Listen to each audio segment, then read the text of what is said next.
All right, we're gonna call the general government committee meeting to order. Looking for a motion to approve the agenda. I'll move.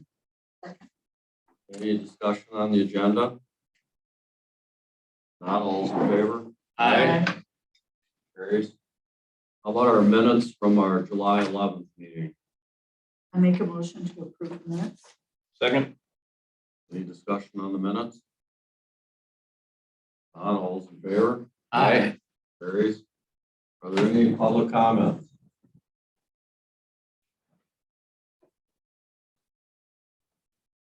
Anybody? I didn't have any written ones. I, in preparing for coming to today's meeting, just noticed a resolution that's being put forward or updated concerning large public gatherings.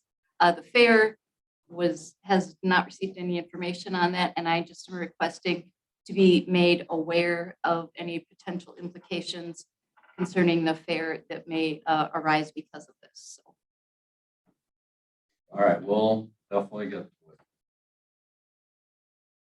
Any other public comments? All right, are there any supervisors not seated as committee members here today that have any information for us? All right, we have a presentation from Polk County EDC Senior Housing.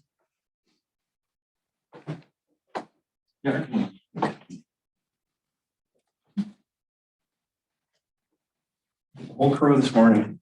I think we'll sit if that's all right, just so that people can see the board. I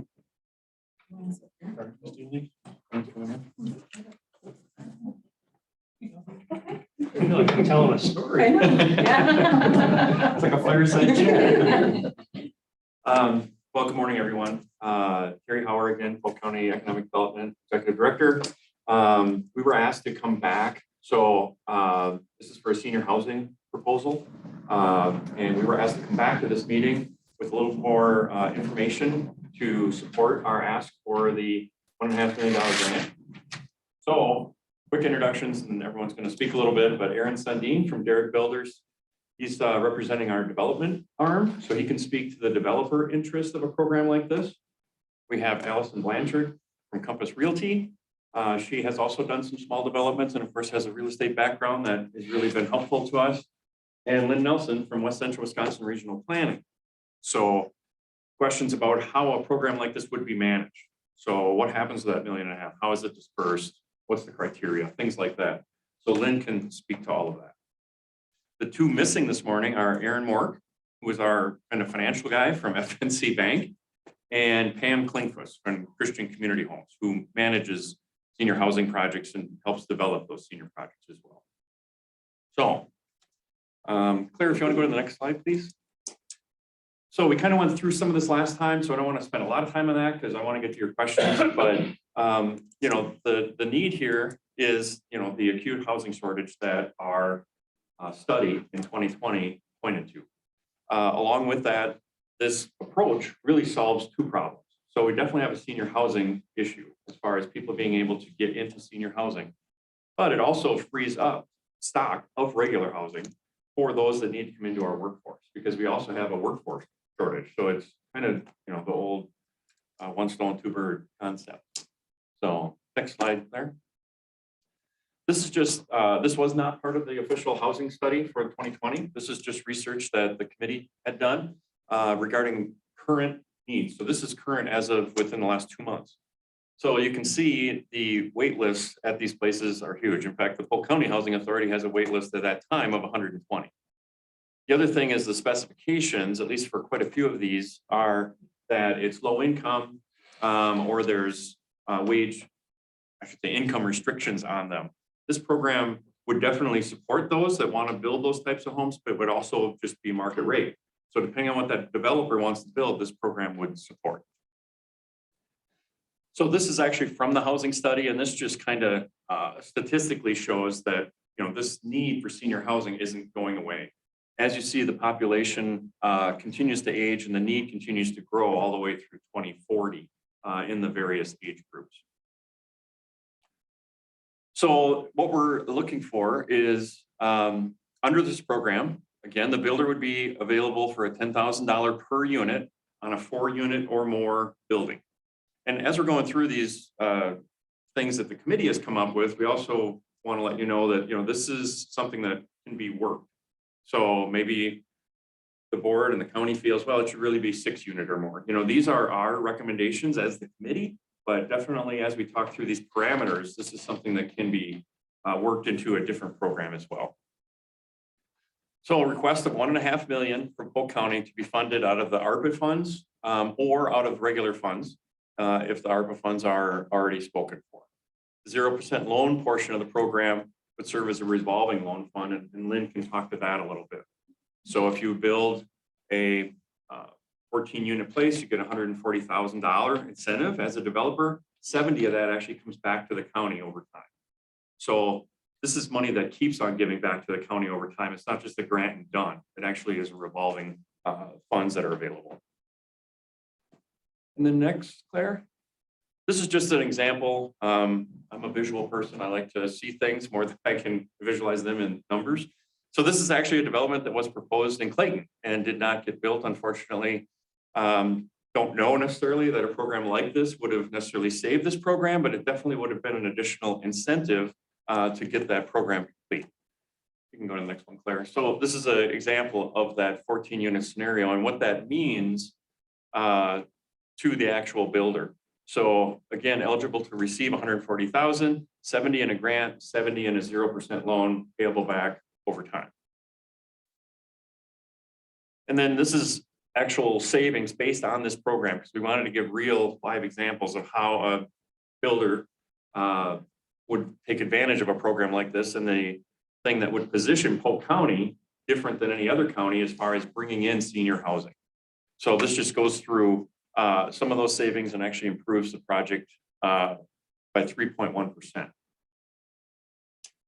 So I'm going to let Aaron speak to a little bit about the benefits to the builder developer and what a program like this, as far as Derek or other programs that you've seen from other things, would come into play and how you guys would perceive that. Sure. Yeah, my name's Aaron Sundin with Derek Companies in Richmond. I am a business development director for Derek. So along with other things, one of my jobs is to look at development, whether it's residential or commercial, and determine if it makes sense for us as a builder to go into those markets. I also serve on, I'm president of the St. Croix County EDC, and I am on the Momentum West board. And I can tell you one of the biggest topics and issues that we deal with is, I'll call it workforce housing. Some people want to call it affordable housing, but basically it's market rate housing that people can, whether they're working or they're on a certain budget that they can afford. It's not a problem that's we see just in St. Croix County, Polk. It's just kind of all over the place. So it's been a real hot button for us on those boards that I sit on, to the point where with Momentum West, we made it a priority that that's our #1 issue topic that we want to try to discuss and have ideas to come to with hopefully implementable programs and initiatives that will work for people in this region.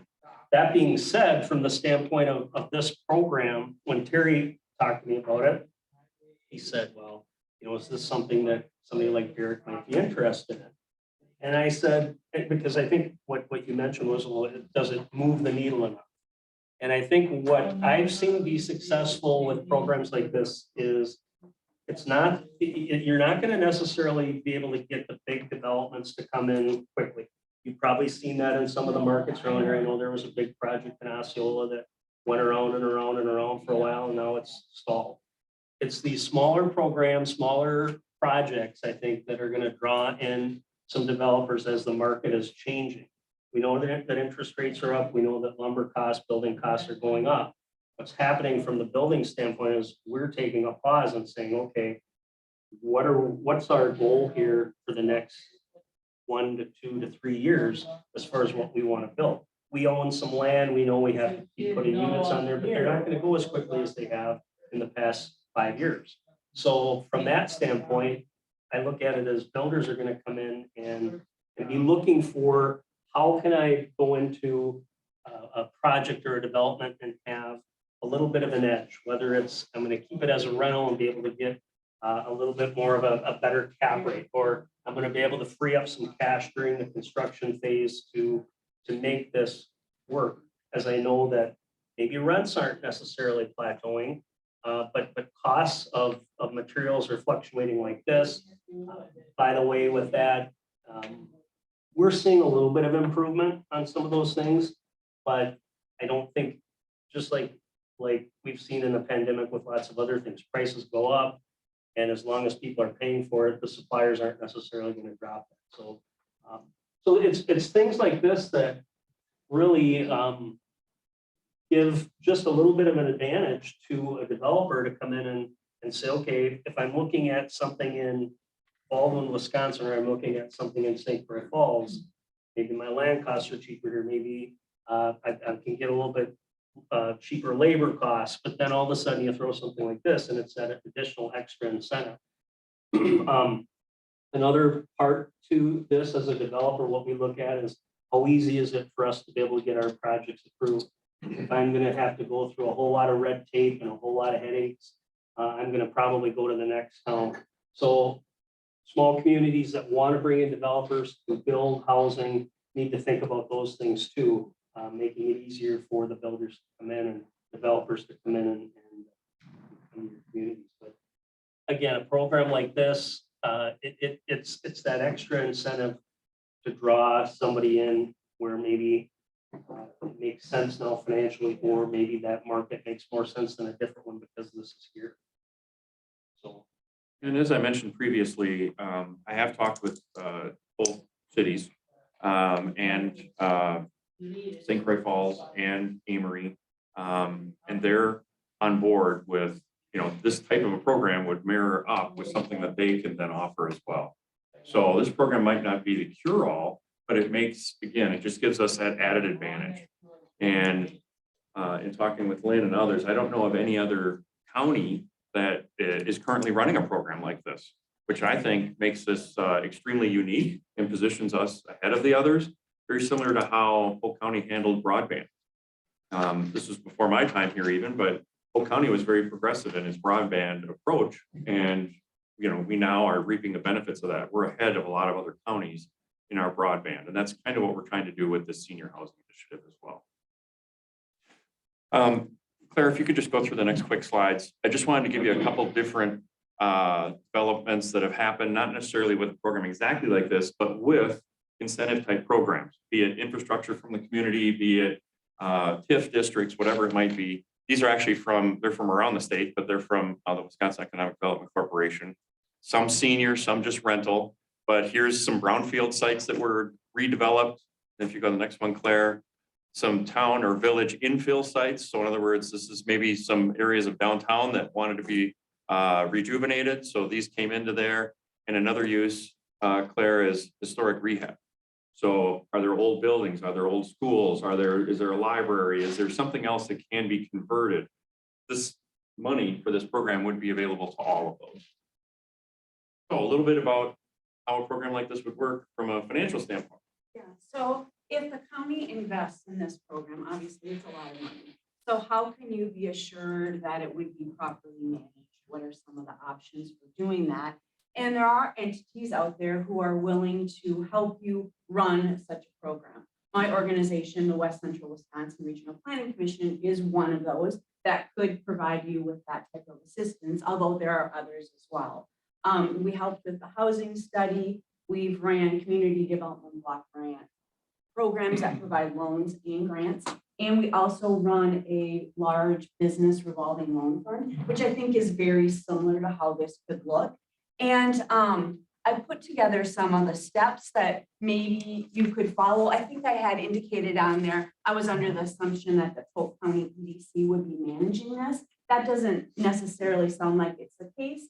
And there are a lot of different ways you could put it together. But as the administrator, basically, we would provide staff to help you run the program. And that would mean everything from helping put together a program manual at the front end, putting together a marketing outreach plan, helping with marketing materials, putting together applications, working with potential applicants and meeting with them on questions.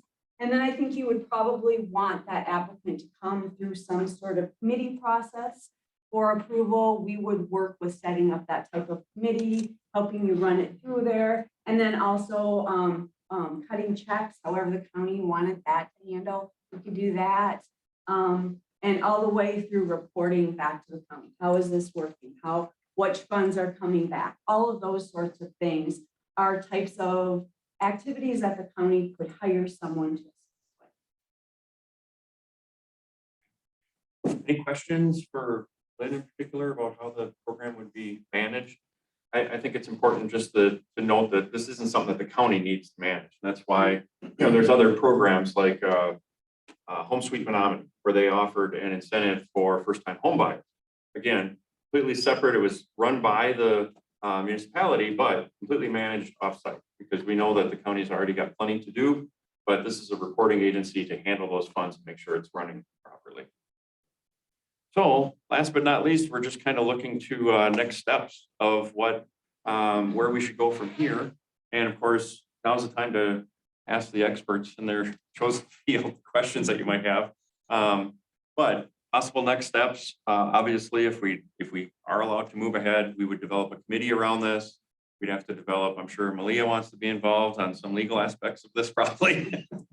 So just kind of looking forward to how we can move it forward or what the next steps might be as well. Any questions? What happens when the $1.5 million runs out? Well, as the program said, each developer would be capped at 400. So no one developer could come in and deplete the funds. When the $1.5 million, eventually that money's going to come back, right? Because it's 50% grant, 50% loan. So eventually that money's going to come back. But I could see where there could be a period of time where maybe the funds aren't available. And if there is that kind of demand, maybe the county wants to look at putting a little bit more towards this program. I guess that would be something we'd have to address. Does that happen with other things that you're aware of, where it was so popular that all of a sudden they needed to? Right. That would be a good thing though, because then we'd have all those extra doors being built. Right now, it's currently not happening. And just a fact to throw out, year to date, we're 48% less in inventory than we were this time last year. And last year we were saying we have no inventory, we're short, and now we're cutting that in half. So we have people wanting to move here from the cities, from Hudson, from Somerset, they're all coming this way. And kind of like Terry said, that broadband is a large part of it. We've had broadband in Clear Lake for 3 years, and we've got people and businesses leaving New Richmond, Somerset area because they do not have broadband.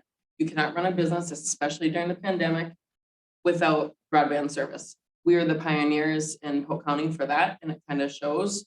And this is kind of a good idea. If we can mirror and be pioneers again, even more people are going to come here. And they're already trying to come here. So, some people don't want all these people, but they're already coming. And with the senior housing development ideas, just a quick example. I have a lady who's over 80. I found her in the ditch in Amory. She can barely walk, but she has nowhere to go. She is number 22 on the list for the housing authority in Amory. So she's stuck over 80, can't go anywhere, in a house with steps everywhere, and she just sits and waits. If we sold her house, it would be about $240,000. Our average right now, sales price in Polk County is $260,000. So that's a good price for people that have a 2-income household, but they have nowhere to go. So this poor lady sits and waits. There's different levels of pent-up demand too, because it's not just, you're talking about like Polk County housing type of housing that we have available now, where that's a different population that's going to be looking to go into that type of facility versus somebody who is, and selfishly going to use my parents as an example. They own a house on 190th, cut across from going to Unity. They're 72. They have a nice little 3 acre or 3-ish acre spot and they want to downsize, but they have nowhere to go. Because they want to be able to move around and stuff like that. So there's different populations, all of which have like demand that exists. There's a lot of demand in every sector currently. One of the ideas that Amory has proposed is kind of a mixed use where we have single level living duplexes that are kind of, nicer units where someone might be able, like your parents, be able to move down to, but still have an oversized garage so they have space to move around and Mr. can get away from Mrs. still. And then the single family housing around that as well, so we can kind of bridge the gap in multiple areas. It sounds like to answer that question, in that case, if $1.5 million ran out, would be a good problem. Absolutely. And as the funds are paid back, eventually you'll be able to make additional disbursements.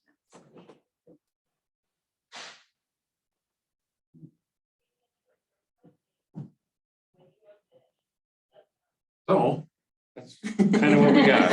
So we're Very scared all talking the just, we're talking just with this, it's now just, it's senior housing. It's not, what if somebody wants to come in and build apartments for, no, higher income, maybe, average, like the example that Ryan just gave. His parents, what they're looking for wouldn't fall into this, right? Well, sure could. That would be market rate. So whatever market rate is, that's not low income. That's just whatever the market is bearing at the time. This program could be used either way. Low income, that's what the developer is interested in, and that's where he feels the need is. The developer could use the funds for that. If it's market rate, then the developer could use the funds for that as well. The stipulation for senior is, at least as far as our committee has come up with to date, is 55 plus. No other limitations as far as disabilities or income or anything like that. I think I brought this up the last time. I guess my only concern is I hate to see it happen to other communities like has happened. I've talked to you about this before with Impact 7, when they came in and built housing, and then all of a sudden these communities let them build, and then they changed the rules around 501c3 and they became a nonprofit, so all the taxes went away. And we see that in Centuria, and it's been really hard on that community because they still have to pay the fire, the police protection. They have to pay that, but they're not getting anything from Impact 7.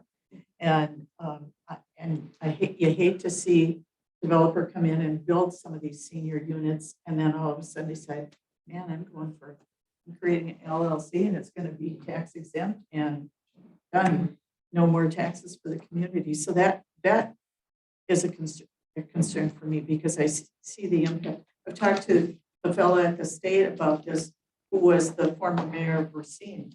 He said in Racine, they had developers come in and do that, and they lost millions in tax dollars because of the change they made after they were promised one thing.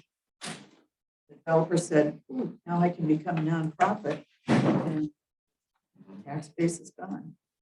So that's a concern for me. Yeah, and to be honest, I don't know I don't know if what there's should be put in stipulations. place, if there's Yeah. some legalities that can be put in place to this program, that it has to remain a certain entity for a certain period of time. That's something that we would want to work through, because But it's I, something to think about because we've seen it happen, and I just hate to see it happen. Yeah. Because it has an impact on the community. Well, that's one of the huge benefits of it is currently with new construction being so low in Polk County, we're losing tax dollars that we could get because they're building elsewhere. So I think that does need to be protected if possible. Yeah.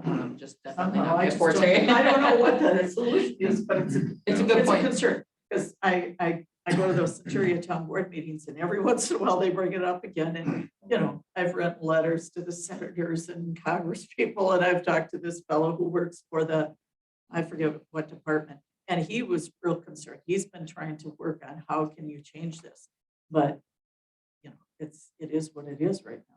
I guess. Who owns title? Impact 7. in this case, the one I'm talking about. Well, who own the title to this property? Whoever the developer is. The developer is and we're concerned about Derek going up, as an example, going out of business. He's been in business forever. No, they don't go out of business. They They switch their business to a Nonprofit. nonprofit status. And then and then they aren't required to pay property taxes.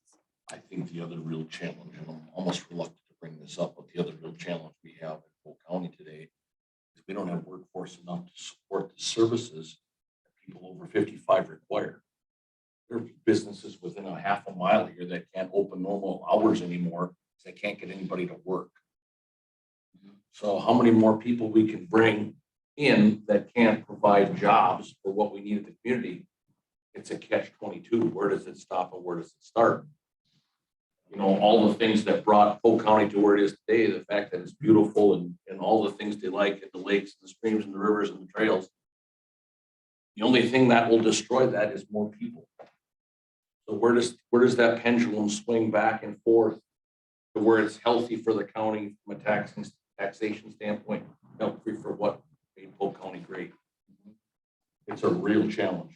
So are you saying there aren't jobs? There's plenty of jobs. There's not enough people to work at them. A lot of those people would be here if they could. We have a lot of people that don't take jobs. A lot of the employers that Terry and I have talked to have job openings and great people apply and then they go somewhere else because they do not have a home to purchase. So it is a catch-22. But a lot of the people also moving back are people that are from here. So they can't literally get back home. So they're still living in Richmond. Great, but they want to be here, but they can't get here. So that catch-22 is an issue.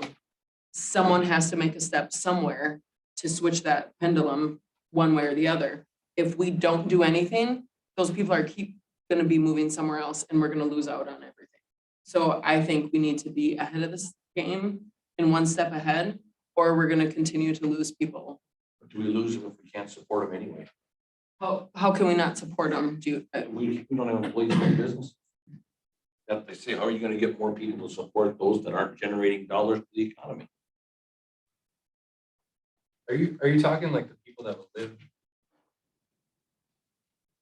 I'm talking about generating tax revenue. People come to there, but you gotta have jobs to be able to support them. But there's right close to here, they're closing their hours because they can't get people to work. So we bring a lot more people into the area that aren't in the workforce. We got no way to support them. I think the trickle down here is by creating this is geared towards senior development. What's going to happen when those seniors move to these developments or units? It's going to free up. But what she's saying is it's not the people that are from here that are moving to the senior developments, it's the ones coming from Richmond and Somerset. Everywhere else they're gonna grab those. We have both. Right. But a lot of those people want to be here. If they're from New Richmond moving over this way, a lot of them work here. We have people that, don't have daycare, so they have to move other places, but they want to be here and they could work here because we have the jobs, but we're not giving them the opportunity because they have nowhere to live. They'll come here and work here if they can live here. We have great jobs. I mean, I'm speaking to Clear Lake because that's where I'm from, but we have jobs where you're starting out on a line at $24 and $26 an hour. That's a great job. So it's not like we don't have the ability. They just don't have the ability because they're not going to drive if they can just work elsewhere. So many of the people who move into this, any new senior development, many would be from Polk County, there'd be some from outside. When those houses open up, the strategy is workforce would come in, workforce type people and families would move into their homes. Well, I understand the theory, I just don't know if it can be executed. Right. Well, and then from the county perspective, I'll say this, you're looking at, in this case, $1.5 million, whether it be ARPA funds or general revenue funds, that we would commit to that, but wouldn't necessarily spend it unless it worked. The other thing then is we can always change it as time goes down. I mean, if we see something not working or something working too well, however you want to phrase it, it would probably be something that we would monitor. And at some point to say, is this in fact going to work? Is Derek or whoever going to come in and actually start building this, and then pay back half of it or whatever the percentage is.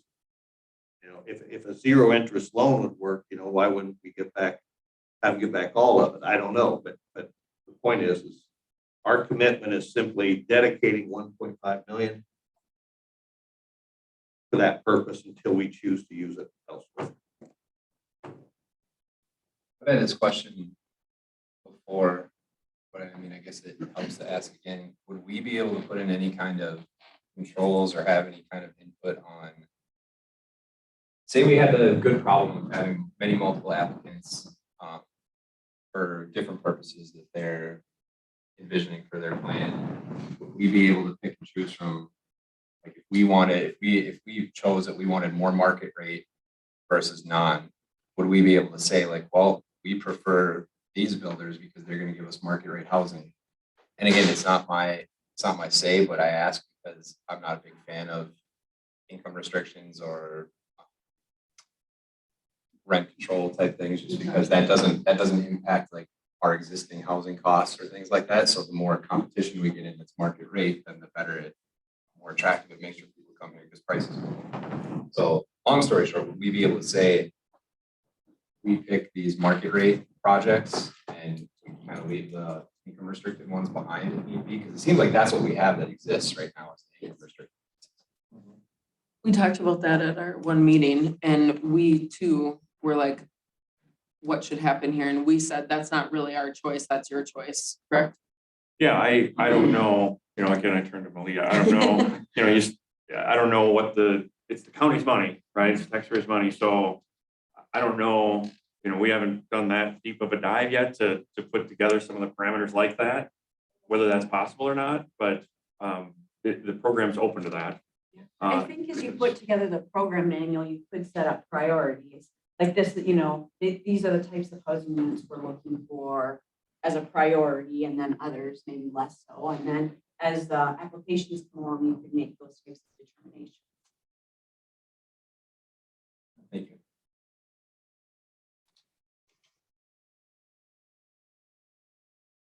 What are our next steps? Well, I think the next step is for this committee to, you know, it's been made public now. What is it that this committee wants to do? I mean, we can sit on this, we can make a proposal to take to the full board. We could drop it, you know, it's just kind of, is this something that sparks your interest enough that you want to continue investigating? And if so, is it something that the full board should hear? Or would you recommend change? Hard to change something that's not started. Right. Yeah. I don't know, what's the committee's flavor? You wanna discuss it more? Do you want more questions here? Someone wanna make a move on it? I think we should definitely follow up. There's no question we should pursue this. It's potentially part of a whole housing program that we're basically trying to address. We got, you know, low income. Housing is not just a specific reason. There's a purpose. There's all kinds of purposes or needs for housing in this county, and every one of them are going to benefit the next program.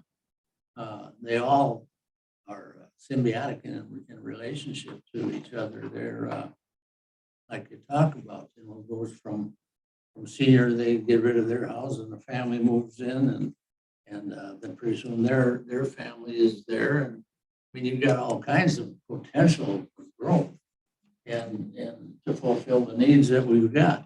I think that we definitely should pursue this particular program that might fit into a broader program that we'll be looking for and attempting to address in the near and future period. I think we should definitely pursue it. Now, how we go about following up, and I think just continue. Well, we've got Terry here all the time, so Stuck with Doesn't me. go away. Whether you want him, Stuck with me. whether you want him or not, he's here. And, no, I think that's gonna be a coordination. I see we got Peter here, gonna be talking from West Cap, and, all of these programs have a similar interest. It's not precisely the same when you get to funding and fulfilling the needs. But I think there's a way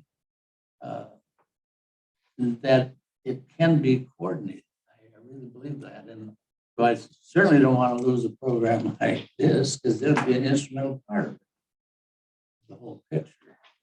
And so, oh, sorry. I will just point out, the reason, this goes back now, but just a little history, why it's senior housing specific is that when the first round of ARPA came out, there was a plan put together, but it was more just towards getting people into homes. So it could have been for down payment assistance, could have been rent assistance, could have been all that.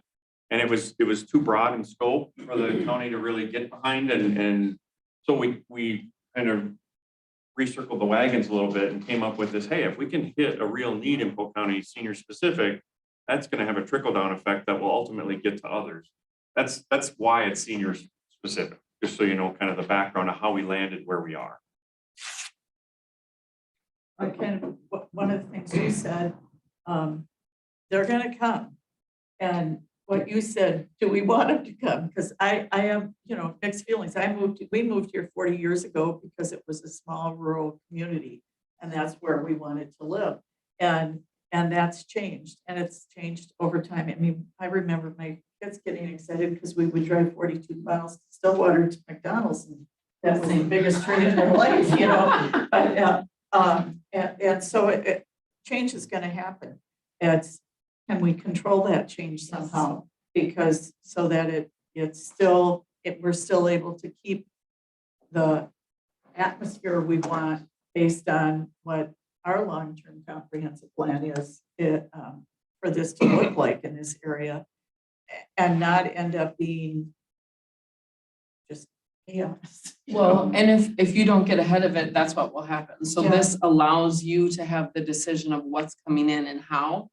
I get it. We have a 180-acre dairy farm, and they're like, we have an 80-acre subdivision. Well, secluded land company came in and took 80 acres and redid it all right next to us.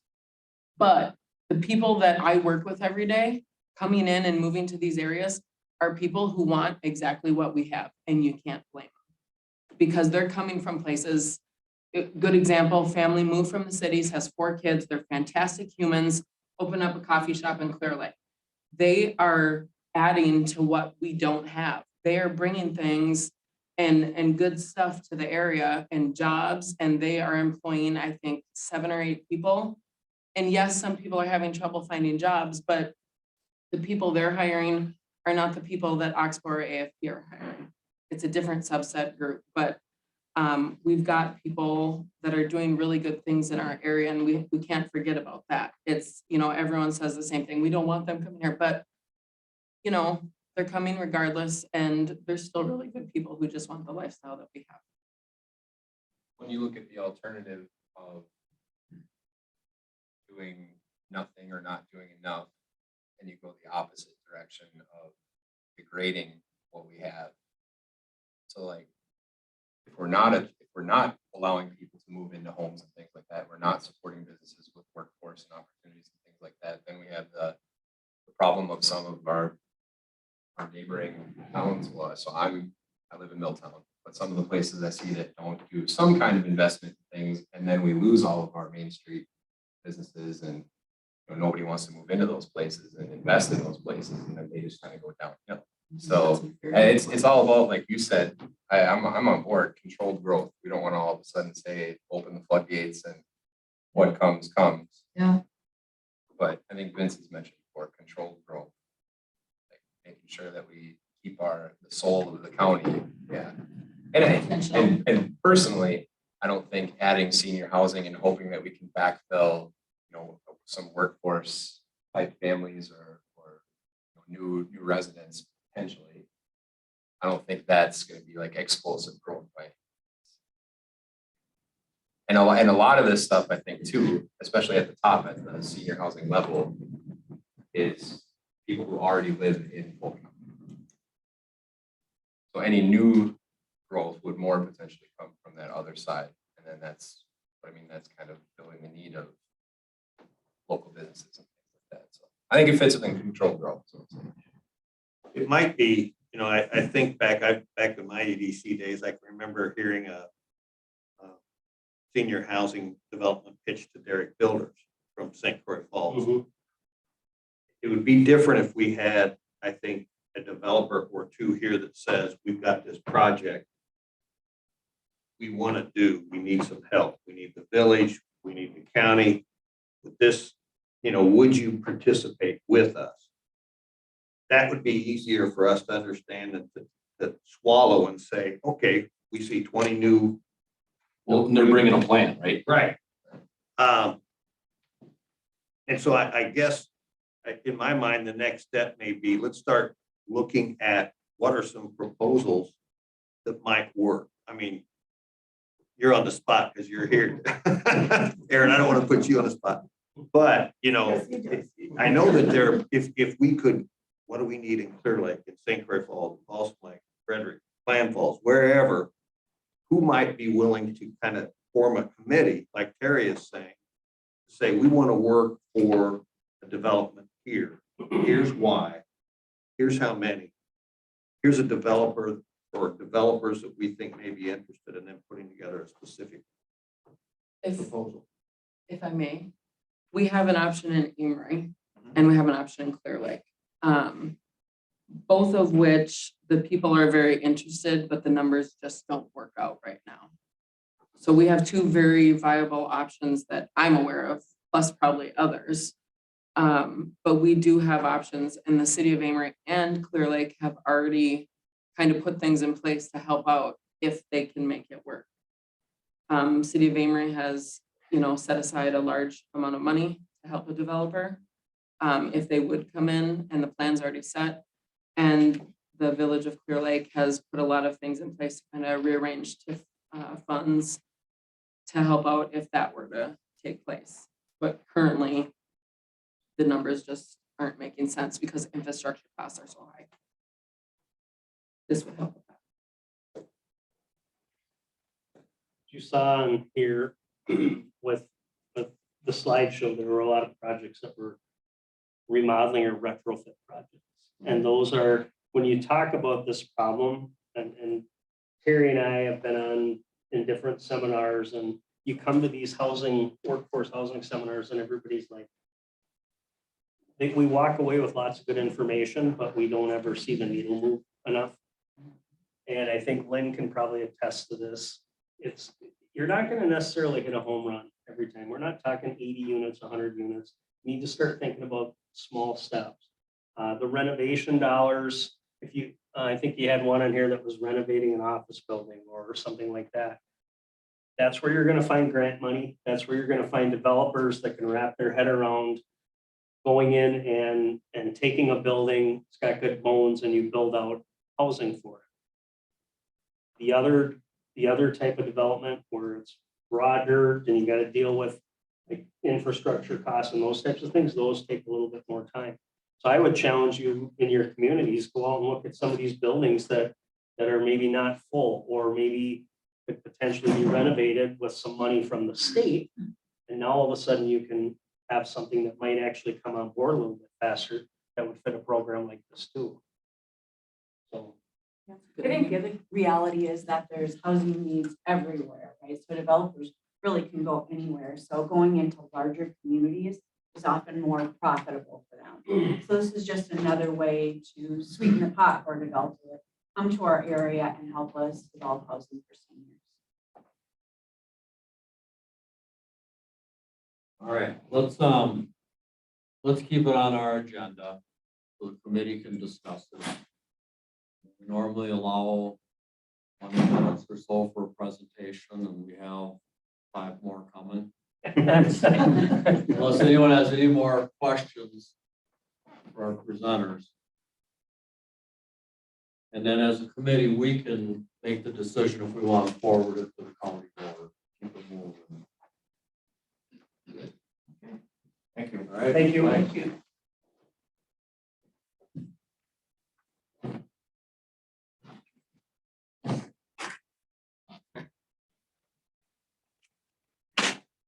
All right, for our presentations from our outside agencies, we had what, 4 of them last meeting? Yeah. We're allowing 10 minutes to present and 5 for questions. All right, we'll start with the Polk County first.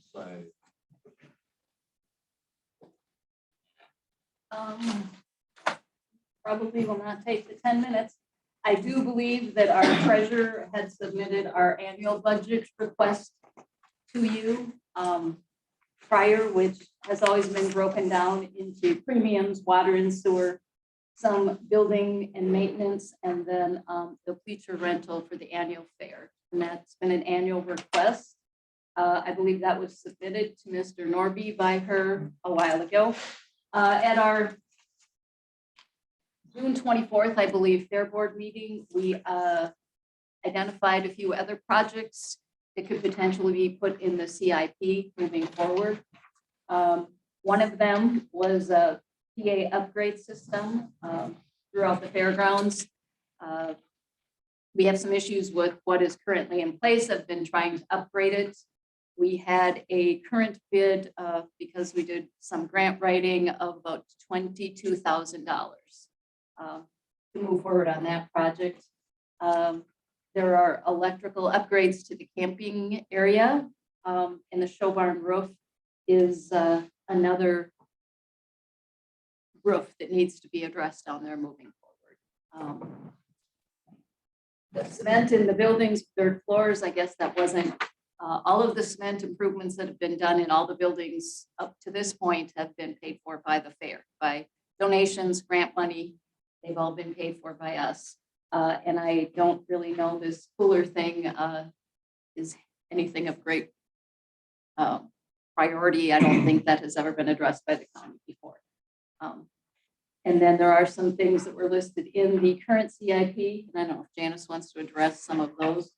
I just wanted to talk on that electrical upgrade. So if you kind of go back through some of our receipts, our camping is down. And the reason for that is campers have gotten huge. And so we've had to cut the number of campers, and that is a huge revenue for us. So without the upgrades, we're gonna have to continue to kind of cut that down, and it's an inconvenience to the families that are there with their livestock. So that's why that is needed. Are there any questions? Anybody?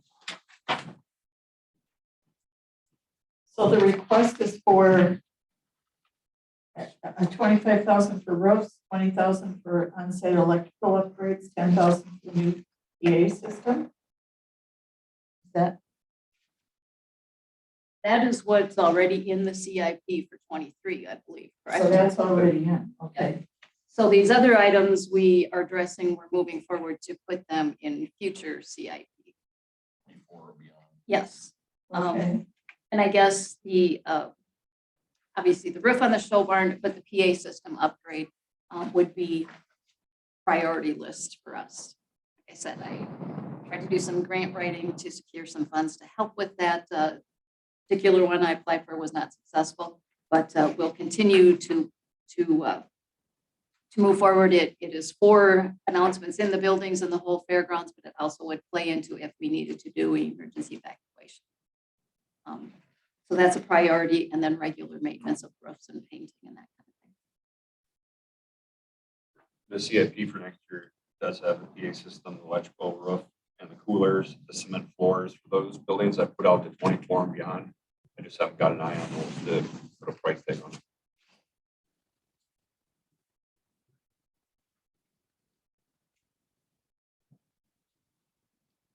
Everybody's good?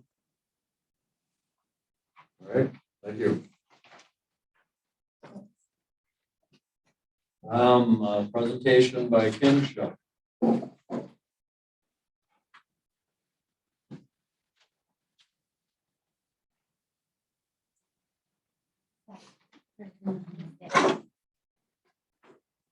I just want to start by thanking you for letting us take this opportunity to be in front of you today. My name is Lisa Fanig, and I'm the Director of Kinship of Polk County.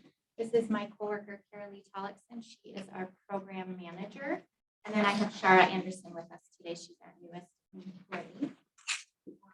Kinship is a nonprofit preventative youth mentoring organization. We serve at-risk youth ages 5 to 18 throughout Polk County, Wisconsin. We are a national program, and we're established in 1980 by Rich Camrood, who was the director of Polk County Human Services at the time. Currently, there are 19 affiliates throughout the Midwest. Our mission is to work to improve the quality of a child's life by establishing a relationship with a caring volunteer for the purpose of promoting stability, support, friendship, and community. You know, and adolescence is really a crucial period for developing social and emotional habits and important for mental health and well-being. These include adopting healthy sleep patterns, exercising regularly, developing coping, problem-solving, and interpersonal skills, and learning to manage emotions. Protective and supportive environments in the family and at school and in the wider community are really, really important. Healthy mentoring relationships are a core ingredient and really important protective factors. They help increase resiliency and produce positive outcomes for our youth. We, in our program, serve youth in two ways. We have a community-based program, and then we also have a school-based program. And I'm going to turn it over to Carolee to kind of talk a little bit on each of those ways that we support you. So I'm just going to start by explaining our school-based mentoring program. With that, we run the program in all 8 districts in the county. We primarily use high school students that we recruit, screen, and train for the program. And then we match them with elementary, middle, intermediate, and/or middle school students, depending on what the district's needs are. Those matches meet 30 minutes once a week for the duration of the school year. Typically, they play games together, do a craft together. They might go and shoot baskets together, or just eat lunch and talk. The goal is to just give students that need extra support and stability, but friendship within the school building. Our goal always is to keep those matches beyond the 1 year. So if scheduling allows and mentors don't graduate, or the schools or the students don't graduate from the program, we try to keep them consecutive years to build that friendship. We also run a community-based mentoring program, and that's adults meeting with youth outside the school. They commit to meeting 3 to 4 times a month, typically about 2 hours for a minimum of 1 year. I think right now our matches average about 3.5 years together. That's anywhere from some that have been together for 12 years all the way through, and some that life does happen. So that 1 year mark is really important for stability again, but if at all possible, we are matching good quality matches based on proximity. We try to keep our matches in the same community, so it's easy to get back and forth and pick up and drop off.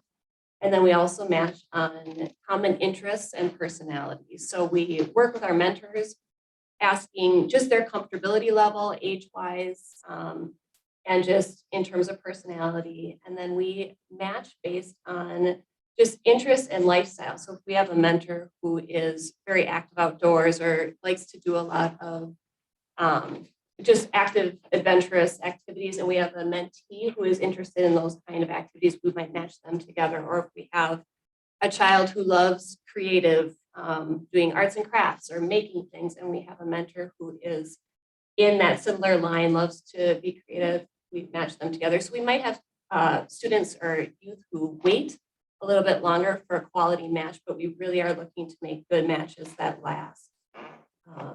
And so that's just kind of the basis of school-based and community-based mentoring.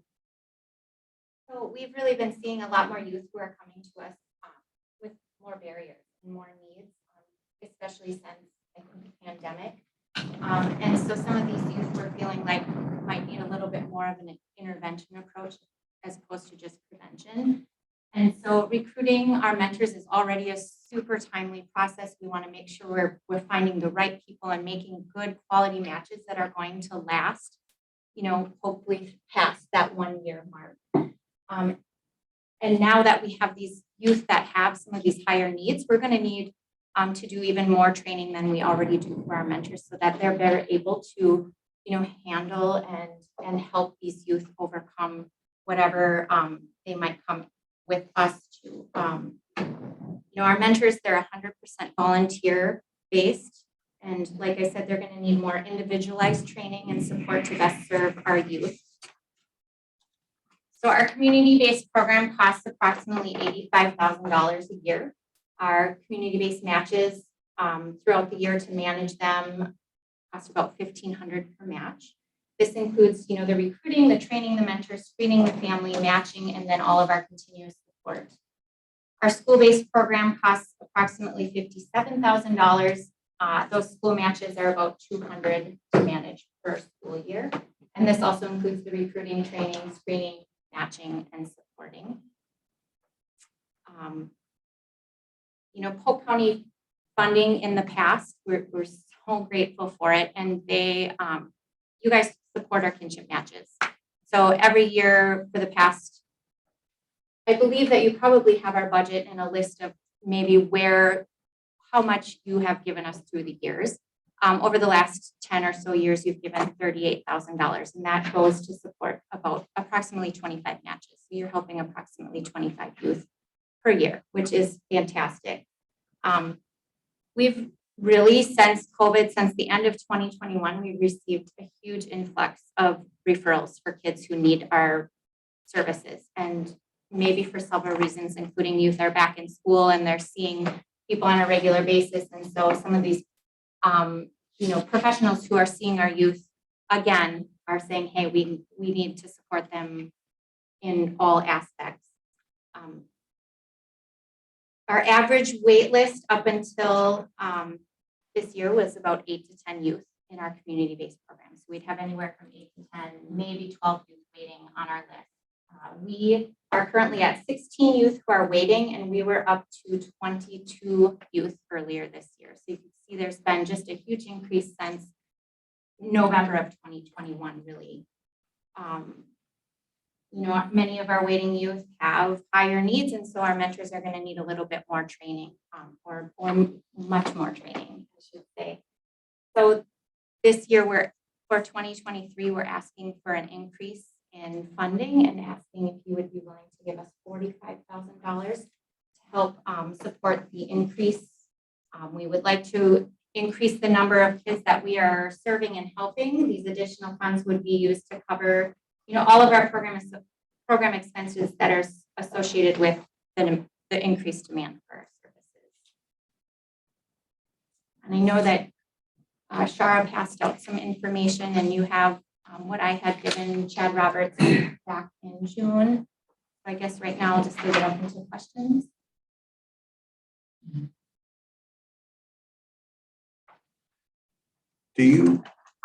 I see the percentage of revenue provided by Polk County. Do you have a number, like what is your total revenue in a given year? Yes, our budget is around 200,000. 200,000.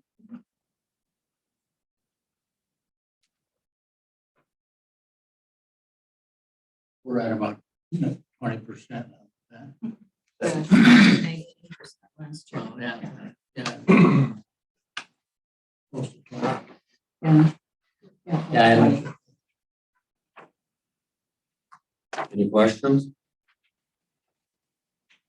Thank you for what you do. Thank you. Awesome.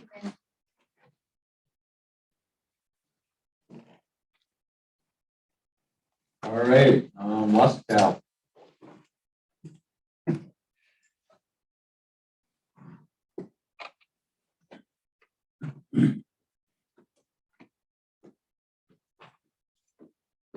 Okay, well, I'll take the hot seat here.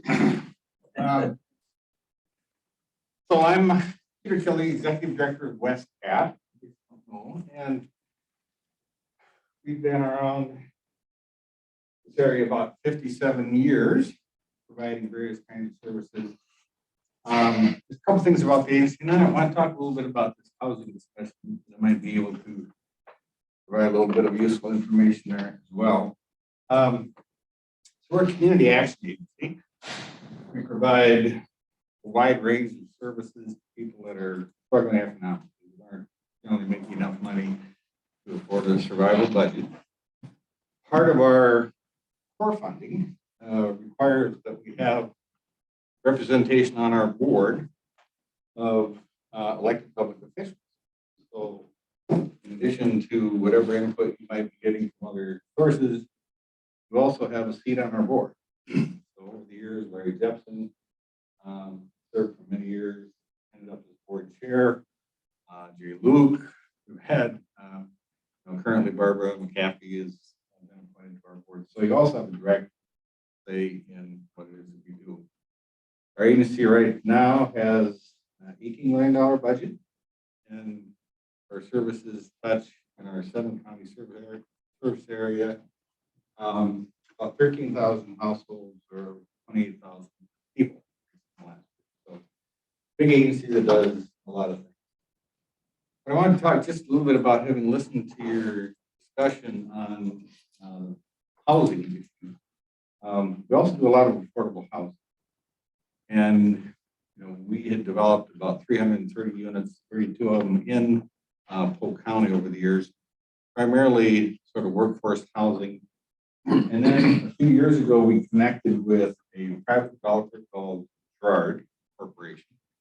And that's proven to be an extremely positive relationship. So currently we are developing on the average of about 100 units a year. And a standard year might be, we'll do a 50-unit workforce housing project in, like we did one year and a half ago in River Falls. We just completed one right now in Richmond. And those would be for people at a 80% of county median income or less. And then we structure those deals so they'll also support a 10 units at for people that are at 30% of county median income, or really very low income, with priorities for people who might be otherwise homeless or disabled veterans or something like that. So that's a little bit of our model. One thing I wanted to throw in there with regard to your tax discussion is that at least when we are involved in these projects, we, the ones that we will ultimately be owners, the multifamily projects, we are generally doing tax credit deals. So they are taxable for the first 15 years that the project is owned, because they're 99% owned by an equity investor. And then at the time that they are turned over to our agency for ownership, and this is all structured at the very beginning of the deal, we negotiate a pilot, payment in lieu tax, specifically to cover the kind of costs you're talking about for schools, fire protection, all that kind of stuff. And that's all set up totally up front. And the nature of those pilots varies depending on how bad the community wants to bring it in, right? So, if they're really looking for the housing and they want to, support it in that way or waiving some fees, that could be helpful. But in any event, we don't do what you were describing earlier, which is change our, code. Say, oh, by the way, you can't tax this anymore. It's all negotiated well in advance, and everybody has to be on board and in fact very supportive before we proceed. The other thing I wanted to say very briefly about our housing projects, and I'll talk a little about this other stuff, is our annual report this year just happens coincidentally to feature one of these housing projects. And a unique feature of this particular project is, if you'll notice, there are, you don't have to count them, take your word for it, 580 solar panels on the roof. Plus, we wanted to identify this as a very green project. So we stuck 3 smart flowers out in the front yard, which you'll see, which you can't see the roof panels from the road, so we wanted to do that. And just to give you a sense of what this does, that project, 50 unit affordable housing project, right near downtown in River Falls, 70% of the electricity for that all electric building is generated on site. So that's there's only one meter for the entire building. So it's plug load, it's heat, it's air conditioning, it's light, everything. And in June, I saw the bill on that. That project paid $1,900 in energy bill, electric bill to the city, which is $38 a unit for all those utilities, including plug. So it makes a huge difference in terms of long-term affordability, at least as long as sunlight remains free, and I think that's going to be a while. And it also, provides an environmental benefit in terms of lower emissions. So that's the way we like to go. I just wanted to kind of put that out there. Otherwise, in terms of what we have been did in the last year in Polk County, we provided just over $2 million worth of direct service. And to give you an idea of what those are, we do weatherization of low-income homes to reduce their energy burden and emergency furnace repair. That was 157 households. We provide food boxes, what would have been formerly known as a commodity thing for people that can't get out of their house to get to a food pantry or to shop or whatnot. And then we also support the Senior Farmers Market Program, which is where people get vouchers that they can spend at certified farmers markets or stands, whatnot, and they can get fresh produce that way. We provided emergency rent assistance during this COVID thing for 146 households. We have very recently begun doing providing ARPA-funded programming around mortgage foreclosure mitigation, and that just started a couple months ago. We've helped 16 homes and 16 households avoid losing their home out here.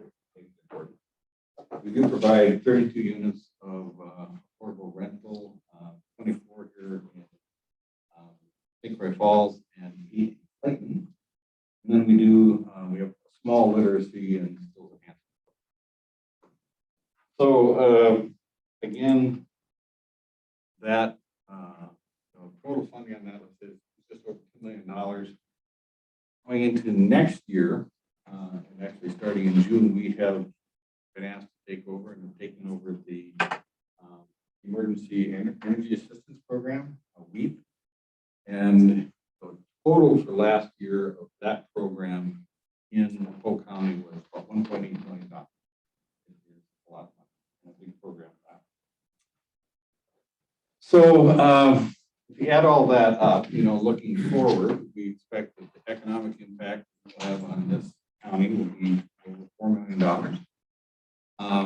We don't directly assess our sort of administrative piece, is not part of that so much because we have one grant writer for all 7 counties. We have one executive director.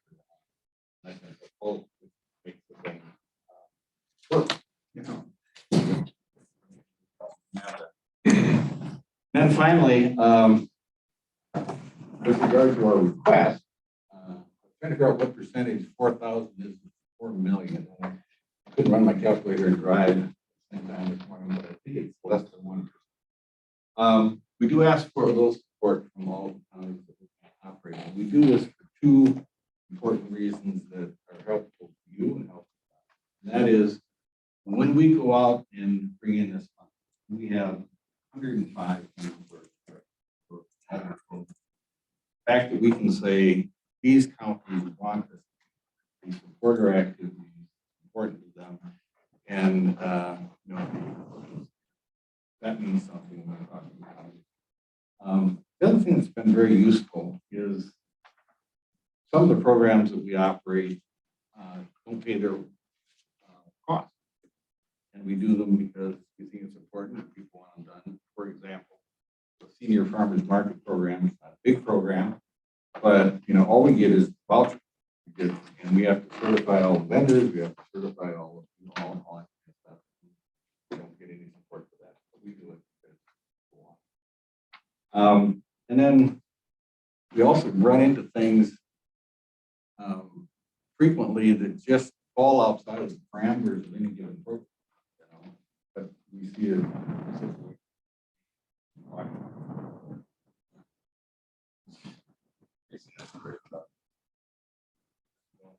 Other things, and people are really hurting, but none of the program things that we operate in general address all of their needs. And so we like to have some discretionary money that we can say, okay, you know, we can still do something.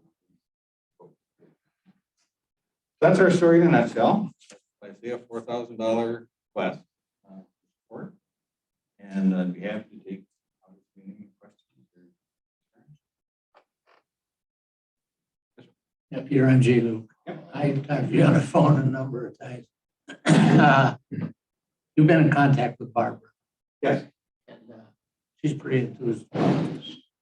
Very enthused, and I think she's going to be a great board member. Very interesting background and history. We had lunch with her in Amory after the appointment, and she kind of went with. Great. Great.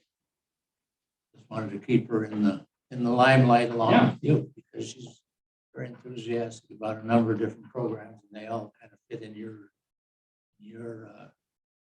services. Yeah, I think she'll be very helpful.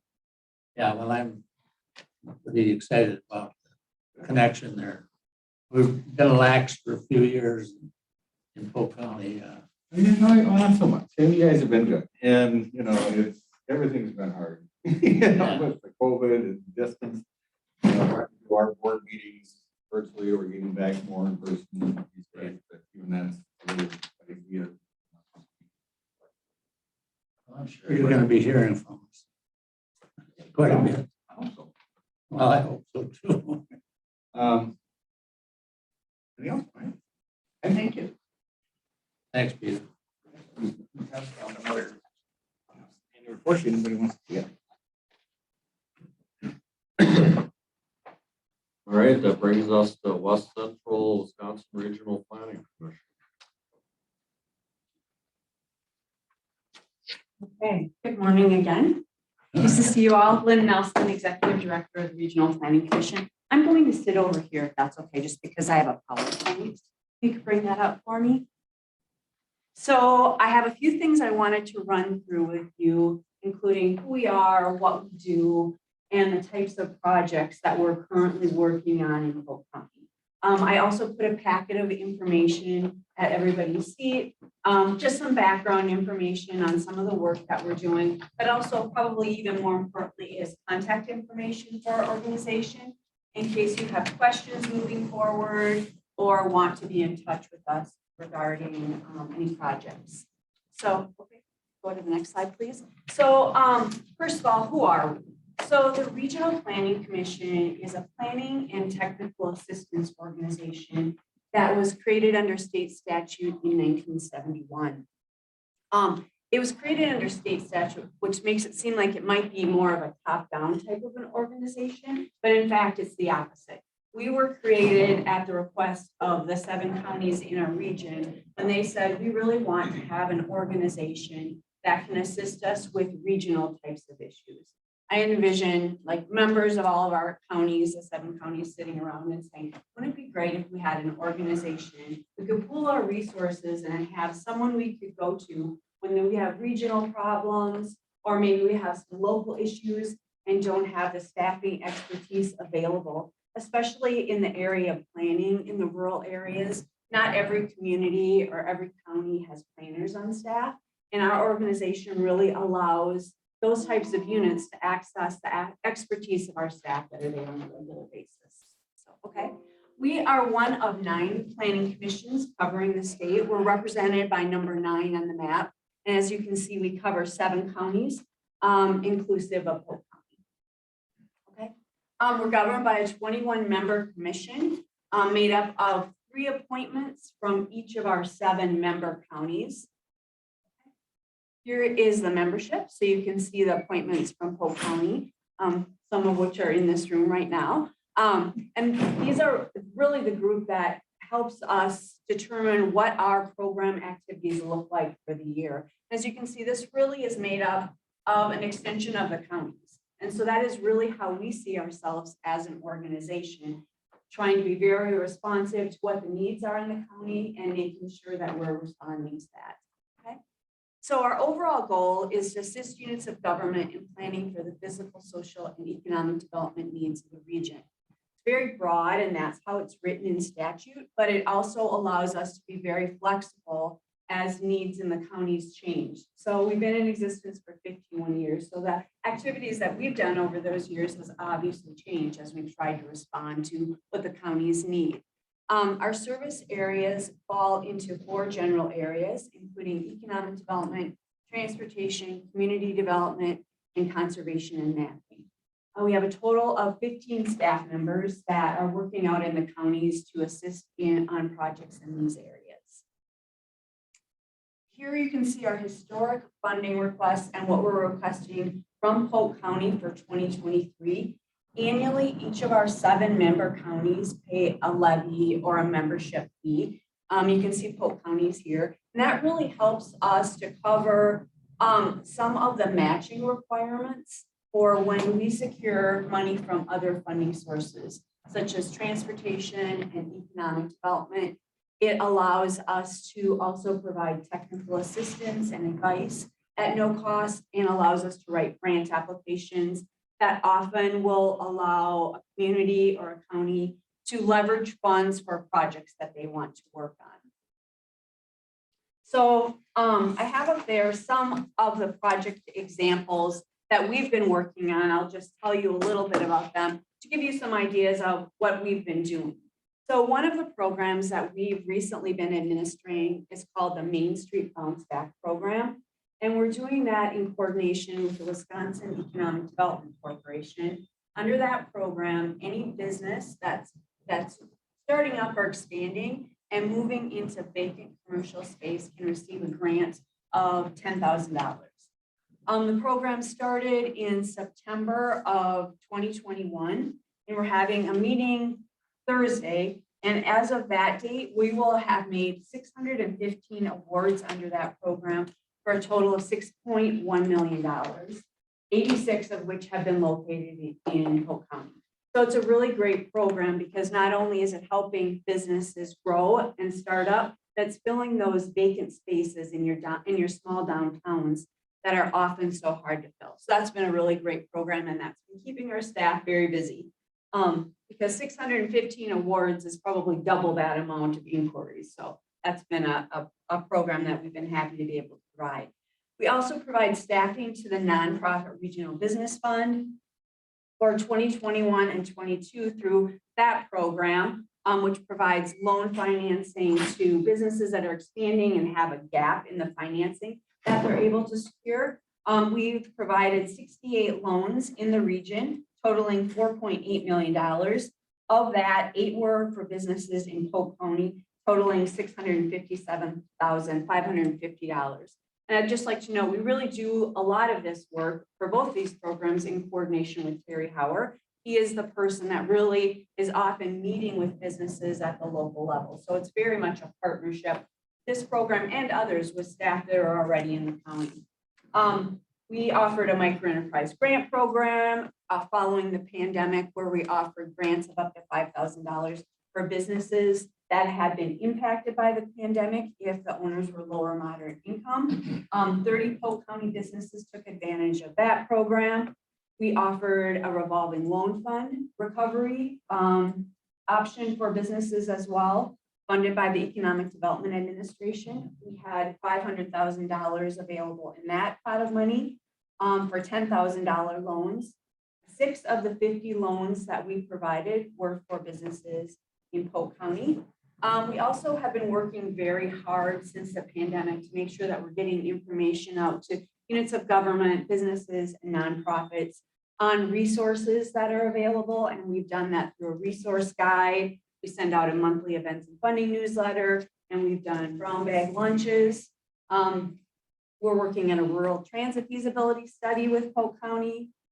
We've recently put together an application to update your hazard mitigation plan, and if that's funded, that will provide at least 80% of the cost of putting that type of plan together. We completed a housing study, and I bring that up I think it's relevant to many of the topics that you're now working on. Lake management plan for Staples Lake, we prepared an economic development administration application for Amory, and safe routes to plans for Osceola and Amory, amongst a variety of other things. And so with the funding that we're requesting, we will continue to provide many of those same types of activities into 2023. So that I will open it up to questions. Well, I sit on that committee, and they have so many things going on. It's just amazing. I mean, it really is amazing how many different activities they're involved in. All good stuff. All right. Thank you.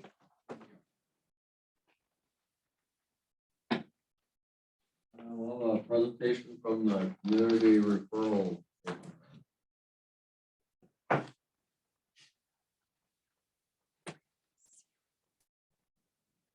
Good morning. I'm going to sit, because I just had a baby and I'm tired. Sure, many can relate.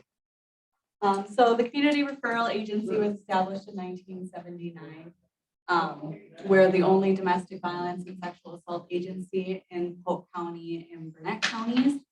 We split our coverage with Embrace in Barron County. We provide a range of services to victims of domestic violence and sexual assault, including shelter services and outreach services. Some of the things that we provide are support groups, emergency shelter stays, one-on-one advocacy, court and systems advocacy, and medical advocacy. We're asking for $10,000 this year. All of those would be general operating costs, the majority of which will go straight into our programs. My name is Brianna D'Agostino. If anybody needs me to spell that, just let me know. It's a mouthful. I'm assistant to the director, Terry Motes, who couldn't be here today, unfortunately. I've been there 7 years. During those 7 years, I've done an array of different services at CRA, and I am completely invested in making CRA the best that it can possibly be for our victims. And in order to do that, we do humbly request the funding that we're asked. Can I open it up to questions? I much prefer to answer things that come. Where are you located? Our main building is in Milltown, Wisconsin, but we do have some satellite offices in Siren and in Barron, respectively. Is it an increase of 10,000 or what's the total amount of your funding? I believe the total amount of our funding is listed in our 2021 annual report.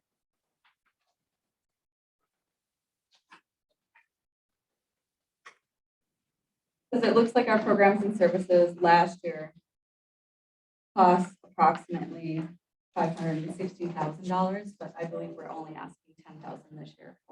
I think to answer your question, I don't think community resource or referral agency has requested funds from the county in several years. No, I don't think so either. Right, I think they used to. I think when Mr. Fry was the administrator, there was some connection there, and they did, and then since then they haven't.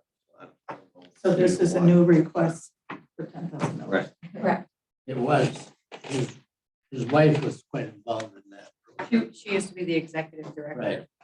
And I used to be on the board of directors for the community referral agency. And then working in the court system, I can tell you they do a lot of positive work for victims of domestic violence and their children, trying to navigate the court system and the judicial system.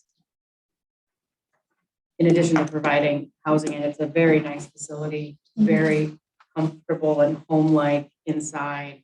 And so it does provide a sense of normalcy for those who are experiencing. It's a 24-bed facility in the largest of its kind here. There's 24 in there now. 24-bed, yeah. So each one of the rooms has their own private bathrooms.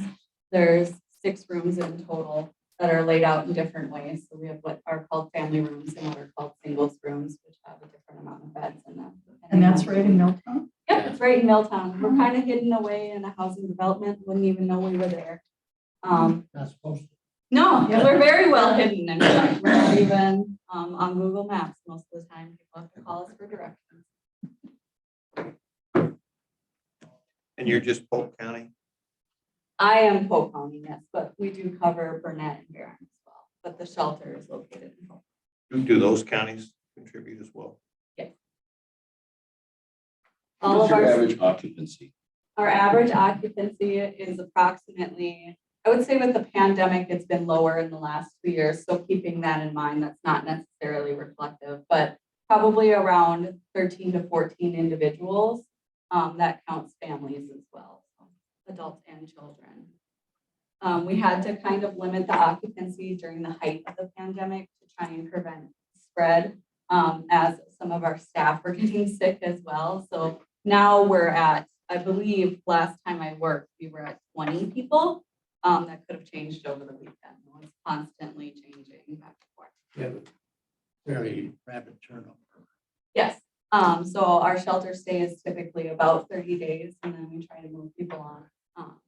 It is pretty quick, so we do have high turnover.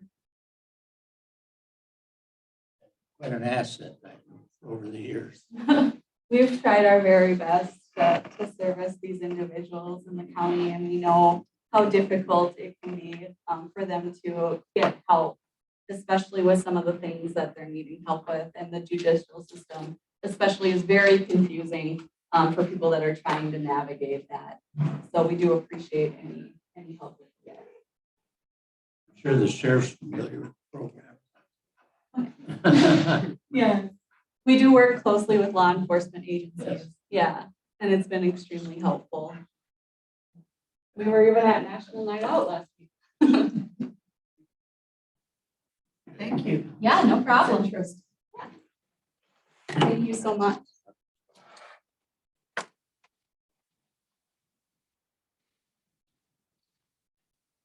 All right, that brings us to the consideration of the budget. What, you know,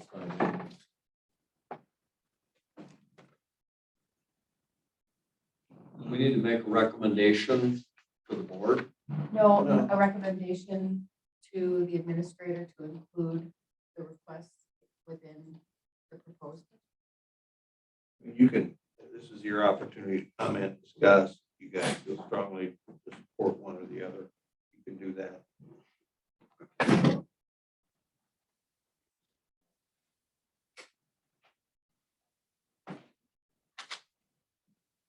Well, Anyone feeling strongly to support some of these? Yeah, I do. so do I. All right, And I'm not starting with the museum. I'll start with this last one. I think this is really beneficial. I just imagine that they need everything they can get. I would support that. Same with West Central Wisconsin Regional Planning. I mean, there's so many things they're involved in and do so many good things. The same with WestCat and kinship too. And kinship's been, you know, they're asking for a little bit more, but it's, they're doing a lot more, they have a lot more to address.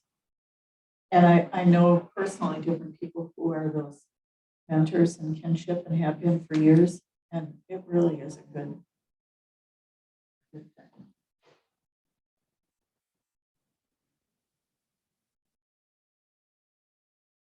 Any more comments? No. Oh, I was gonna, actually, I totally agree on all of them. The Fair Society, I think, has been really zeroing in on getting it well presented to us so that we understand what's going on. And we totally support that also, along with, with your, And I thought it was very interesting. We did the tour at the fair, and I think it was real good for people that hadn't been to, the new supervisors that hadn't been to the fair before, to get to see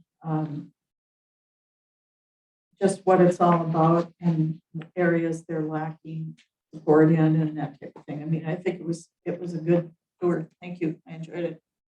I was at a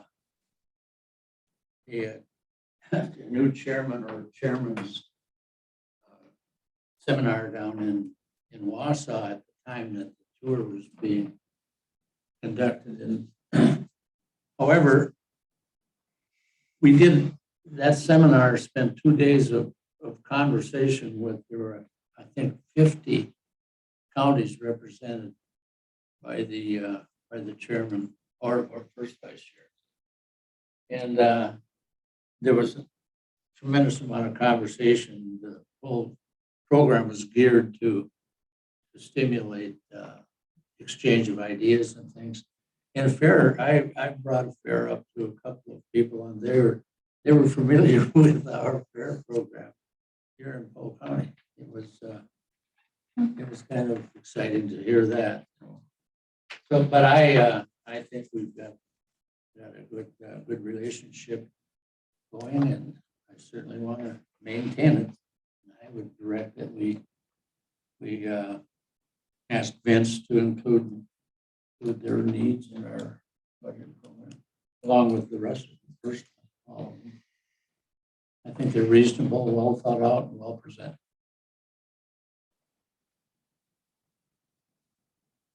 This might have been a question from when Peter was here. Do you know, 4,000 for West Cap, is that an increase, or historically, what do we, it's the same? Okay.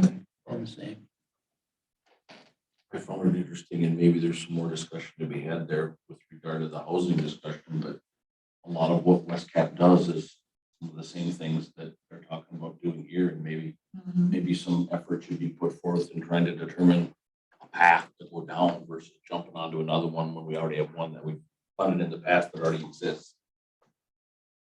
My main concern with West Cap's focus is just that whole income restriction. Because if you're serving, less than half the people and you're not impacting the market as a whole, that's my main concern. And that's my hope. The other program is that it can affect the entire market, not just be a standalone thing that needs to operate on its own and be stood up for. Well, they're very close to Salvation Army programs. And they, What is very close? West Cap? oh yeah, Oh, okay. they're in direct contact on a regular basis. Oh, I talked to Donna Bremer one day last week, and I mentioned Peter, and she says, "Oh, I just got off the phone with him again this morning." So, and then it was about 7:30, yeah. So their projects are, and we're trying to use some of these outside agencies and their resources to get some of our needs fulfilled too. And that's starting to, we've got some enthusiasm going in, and I think we'll be able to expand upon So did we recognize, is it kinship that we couldn't fund last year, or We had to do it differently. Yeah. We did it, we just had to do it differently. Yeah, we decided to treat them as an outside agency. because we weren't before, and then It was we a weren't supposed to donation. be funding them? Correct.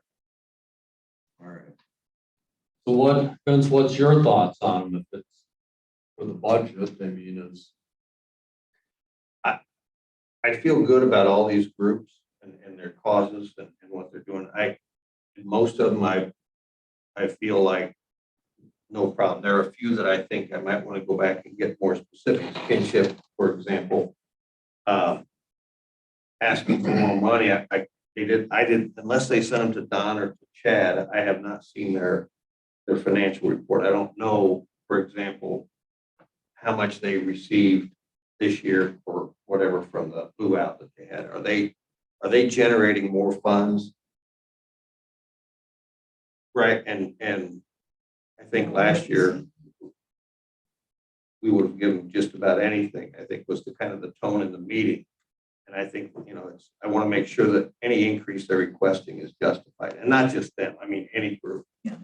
Because I think, as I mentioned last month, with the influx of federal and state funds and ARPA funds and so on, it's very easy for agencies to say, hey, now's the year to ask for more money. I just want to make sure that it's legitimate and needed. And can they raise those funds elsewhere as opposed to the taxpayer? Well, then the way this will work, Vince, because I think it's very important that you and your staff get some time to review that and look at the budgetary side too. Your goal is to take all these, start to plug them in, do your research, and then come back to us with the recommendation from your side. Yes, and it's not uncommon sometimes, at least in my few years that I've been here, where a supervisor or committee may say, this group deserves and needs more money, or this group needs less money. And then what I do is I take just your input and we do our work, and I'll make a presentation. And it's not unusual then at the October meeting or in a September committee meeting for a committee or somebody to propose an amendment to my budget. Probably October. We did that, Yeah. last year. So I take your input.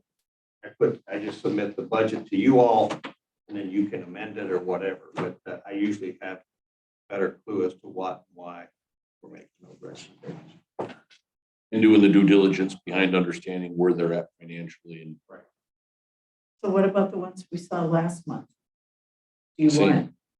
want, we saw, We did the same. We had a consideration of the budget request and well, I was here, we didn't talk about, Well, no, we did. We had this on the agenda where, and I know you spoke up about Yeah. the museum and so Yeah. on.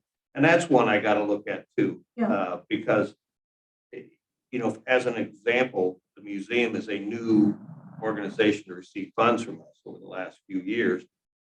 And what started out to be, here's how much we need, increase 50%, and now is increasing. So I'll want to investigate that one a little more closely. as you should. we maybe just didn't We didn't, do like a round table. No. on it. no, But it's still gonna be, Vince is gonna put the budget together. Yeah. He'll take any comments. Yeah. And consider them, but it isn't gonna influence his budget. We can influence at a later time. Yeah. Vince is still gonna do. And if you recall last month, the one that I will mention is last year, the tourism. Yeah. Every year got 70,000. We took 10,000 away from them to try and encourage some change and upgrades, and gave it to EDC. And I think what you saw last month was what tourism has done and then what EDC has done with $10,000. So, and tourism asked for an additional 15,000 now. And so one of the questions I'll grapple with is, do we continue to give EDC that $10,000 for them to continue what they're doing? And then what do we do with tourism? Is that something we want to increase our funds to, or keep it at the same level? Well, I think we saw what our investment did last year when we made that switch. I'm not convinced that tourism did anything for their cause. From my seat in the house. All right, well, we're probably, I don't know, the museum and tourism isn't on our agenda for this month. So I Right. don't No. know how much we should be commenting on that. Yeah. All right, anybody else wanna say anything on the presentations we've had? All right. I think are you guys staying for the large assembly? Why don't we just take that one then? Okay. Because we just can't respond in public comment back. All right, unless someone has an issue with that, let's work on number 15. Do you have the red line version in your packet? That's what we're looking for. yes. 21. On page 21. Yep.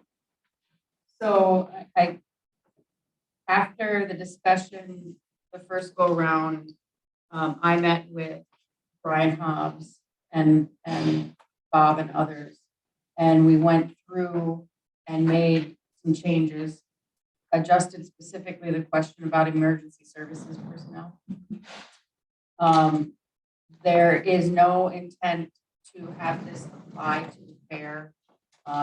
It's redundant because the fair is governed by other regulations, so we just took that out, that line, but the only event that this ordinance currently applies to is the event at Trollhagen annually with the UTVs and I guess you'd call it a mud. I know we zip lined over them and some people got sprayed with mud, so anyhow, so we believe we've addressed the concerns specifically about emergency services. Again, this ordinance is very antiquated and needed updating anyhow, and so there was just a lot of cleanup. Do you have any other questions, or are we ready to, at this point, move this on to the full county? Well, it board? actually never, I mean, it was in this committee, got moved to county board, and some supervisor of county board wanted it readdressed. So does this committee feel that the changes that they have addressed here is gonna move it through county board? Because it doesn't specifically call, the ordinance doesn't say fair is exempt. We can leave that in there. And that can be an amendment either on the floor or this committee can recommend the changing it. But it was determined as redundant. Yeah. But if that would make, I think it should be called out so that, it's clear. yeah, so the next board that comes in doesn't say, or a new guy comes in and says, or a new person comes in and says, yeah, that fair is a large, it doesn't say anything. Right, or even some of the small town. Yeah, festivals and stuff. Yeah.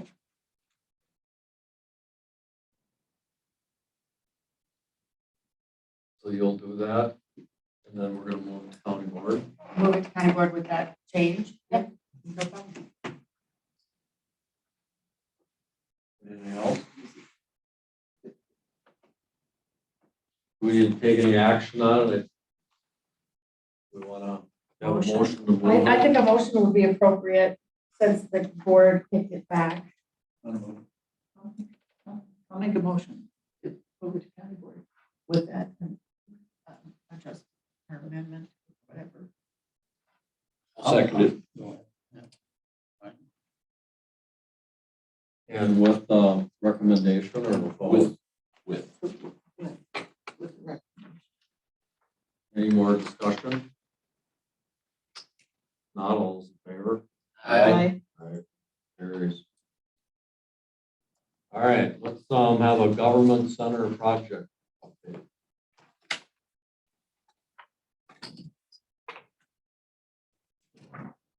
Thank you. Thank you. Thanks.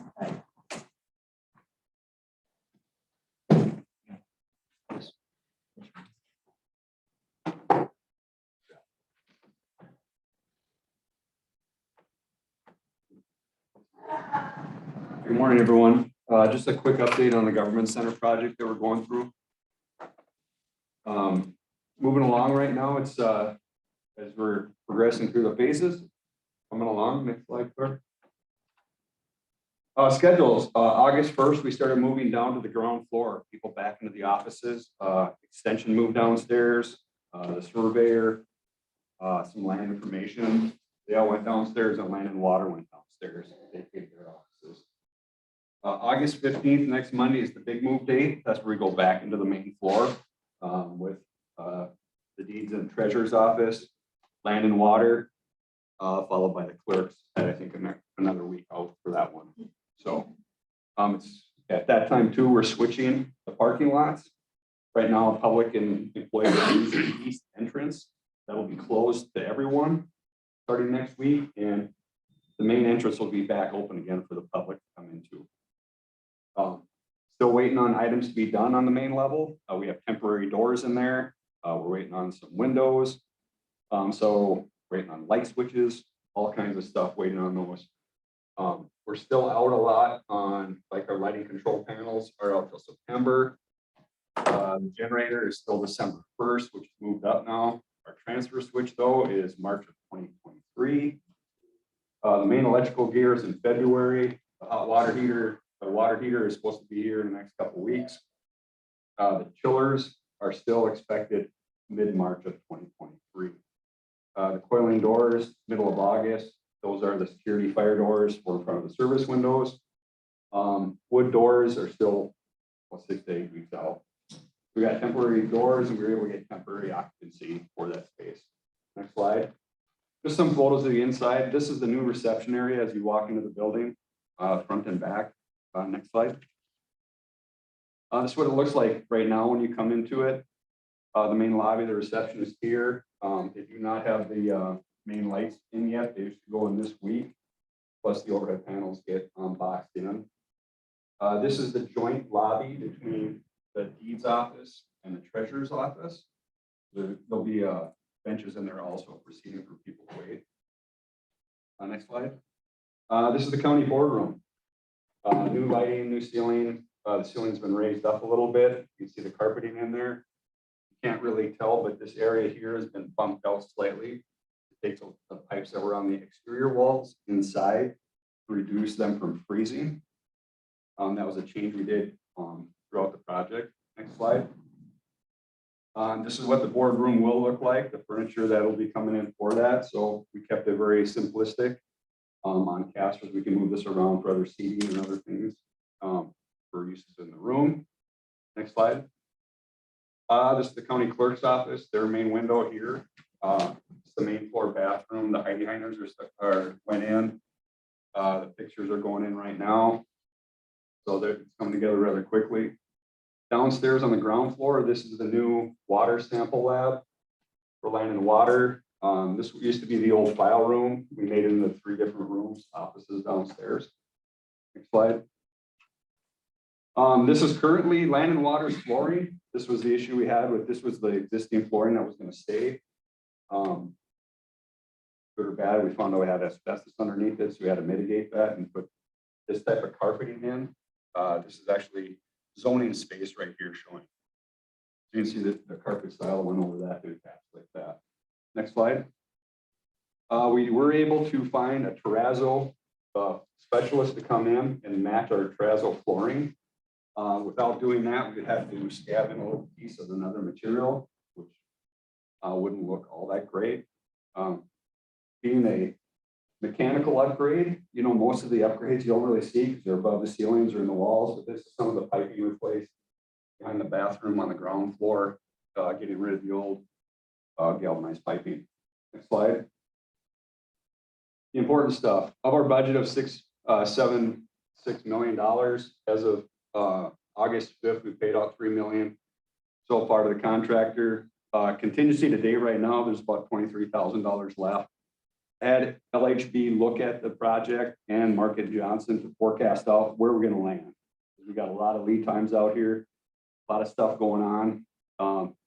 Projections through the end of the project, we're going to land somewhere between 2.75% to 3.5% over budget.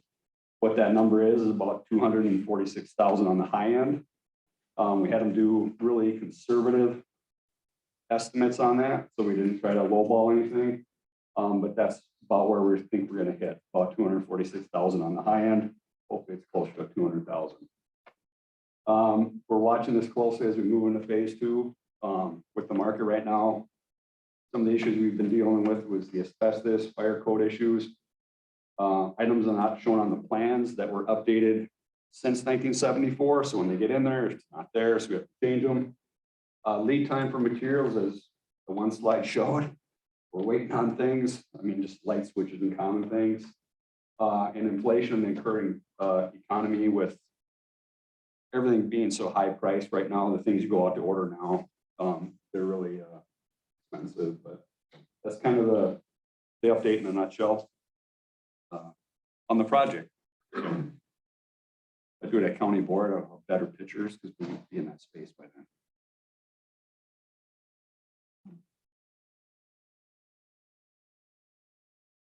Who's the Terrazzo guy? I'm not sure what company it is, but he came in and actually in that picture, you don't realize it, but there's two different styles of terrazzo in there. The main walkway has one style of terrazzo and all the cold molding is a different pattern. So they have to match that out there. So, and honestly, to match the terrazzo was $2,700 versus hammering out the terrazzo and coming in with a solid surface, which you would see a different panel in that spot. So it was well worth the make it look nice. So that's, how much did we have in the contingency originally? Originally, it was $358,000 originally in the contingency. And then we had other items in the budget line for asbestos removal, you know, over 400,000 with everything.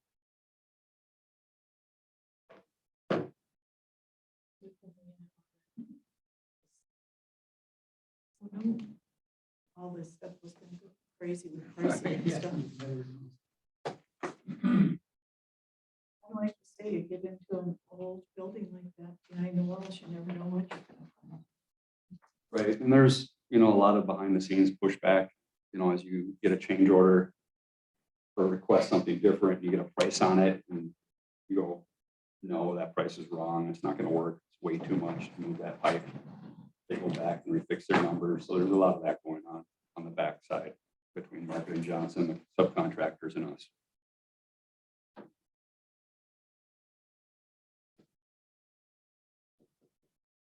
So how many, you showed one of the, how many bathrooms over there did we update? Four.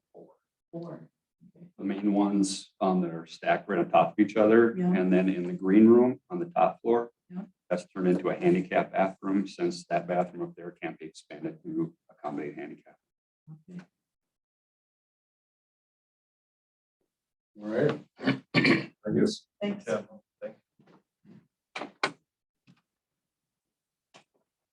What are annual audit results? As of this morning, we have not received the audit from CLA yet.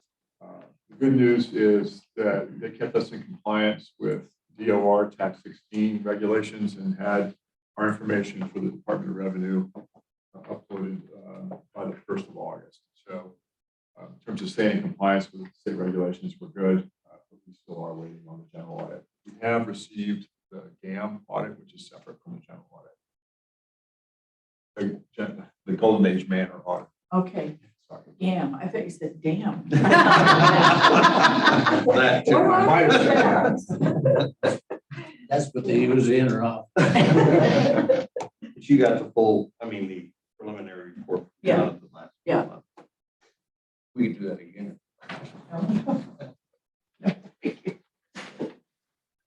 All right, how about the annual report? I'll take that. And I'd like to make a proposal related to these. So with annual reports, what we're trying to do is stay at the right level of altitude. I prepare a monthly report for events. And what I'd like to do is share what those look like with each of you. There's a July report.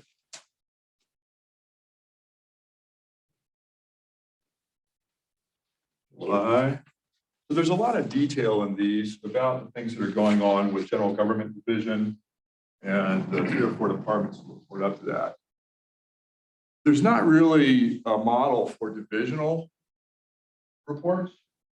So we have these very granular reports from finance or from IT or from HR. What we're looking for is a way to bring those up to a level where you can understand what's going on annually, not get bogged down in detail, but be able to drill back down into the detail that you may want. So what I'm proposing is to give you a draft annual report today, which has some highlights. I've been on the job it's my 7th work day, by the way. So what I like to do is give you something that terms of scope and scale, what you would get as an annual report, it'll just be a couple pages long. And it's importantly divided into the specific strategic projects that the general government division would be working on across a year, and then the ongoing responsibilities. All of the information over time for these reports will be drawn out of the monthlies that I just shared with you earlier. So that hasn't been done for the last year. So we're kickstarting that process now. If that makes sense to you. So you're seeing a proposed format for an annual report from the general government division. The information in there is accurate. But again, I've been on the job for 7 days. I've been providing the monthly reports to Vince for the last 2 months. What I'd like to do, if I could get permission for you, is to update that draft and present it to you again next month with information that I glean about what's been going on in the past 11 or 12 months. So that's my proposal. Some highlights that I think you'll see in the annual report will be work that's been done to restructure. That's a special project for the general government division. Got some really good things going on there. At a detail level with a department like HR, we're making progress toward having a performance evaluation system for employees that's done annually, so that we can get to the performance management system that the board formed a resolution for it in the past. We're making good progress on those things at the departmental level. And I would like to get some additional time to track those and adjust that draft report so it's a fuller picture of what's been happening for the last 12 months.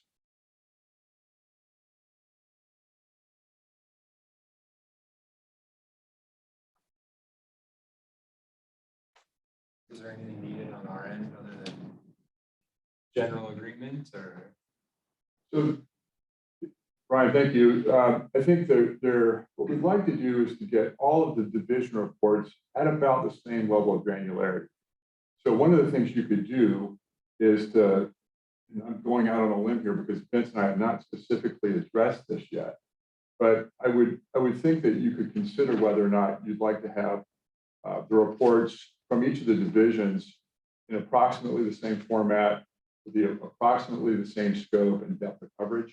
And then we'll work with the general government will work with the division directors to get there on your behalf. So instead of seeing some reports that are 63 pages long in full color with a lot of detail, and some that are a page long with no detail, no sort of graphical representation, we get to something that's more common across all the divisions. The departments, for the most part, do have that common structure, and they appear in your budget. So when you get the budget book, you'll see that there's a departmental level report that's really only 1 or 2 pages. But what we haven't done yet, moving toward that divisional model, is figure out how to aggregate all those together and give you something that you can work with at the divisional level. That's what I'm hoping to do with general government. I think my colleagues at the other within the other divisions will want to do the same thing. Sounds good to me. Be helpful. Yeah, actually. I mean, right now. And I think what he's provided you is, I mean, a good overview of the types of information. Yeah. Send it to me, I thought. You start every time you get involved in something. Good.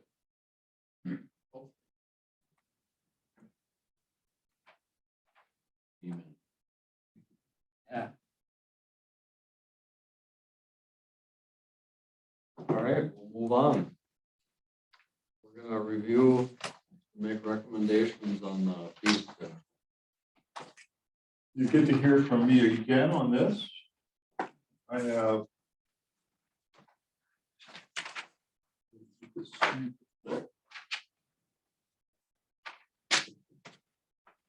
so I have for your consideration compiled departmental level fee schedules. Oh, you got that. Okay, Yeah. great, wonderful. And I have both fees unnecessarily. If you would, I'll just make a few general comments about the fee schedule, sort of big picture. So a good question to ask would be, well, what's happening with fees overall in the county? Because they're compiled at a departmental level, we don't have a divisional level view on fees. And I can't right now give you anything other than an eyeball estimate of fee increases or decreases for the year. Just the way we've been doing things in the past, we plan to change that. What I can say is my analysis shows that fees are flat or have not increased by much across the county's departments. So by approving this fee schedule, you're not approving fees that are drastically increasing. They've either been flat or I would say below inflationary levels for incremental increases. In the same way, we're trying to tidy things up with monthly and annual reports. We like to tidy things up with fees over time so that we have division level understanding what's going on with fees. And so next time I come in to talk about fee schedules with you, I can say overall, the fees for the county have increased by 0.01% or whatever the fraction is. I can't do that yet. Just the way we collect information from the departments doesn't allow that. We hope to change that. A few things too about fees. Some fees are assessed and then the money moves directly into the department's budget. Other fees are passed through. So an example would be clerk of court fees. The clerk of court is collecting many fees on behalf of another agency. We have a third kind of fee in the county. That's when we assess a fee and we try to charge a payer back. That happens in areas like behavioral health or with Golden Age Manor. So fees in the county are quite complex. And I'm not sure we've done a great job in the past of representing the appropriate level of complexity to you. So you can see what's changing and what we have control over and what we don't. So that's something we hope to do in the future. But for right now, what I can say about this fee schedule is that all the departments have looked at it. They have raised or kept their fees flat. And I don't think there are any surprises to you. And we just can't get to that level of analysis we'd like to get to. And we will get there. It gave me about 2 hours of going through these and finally realizing that about the same as it always been. Yeah.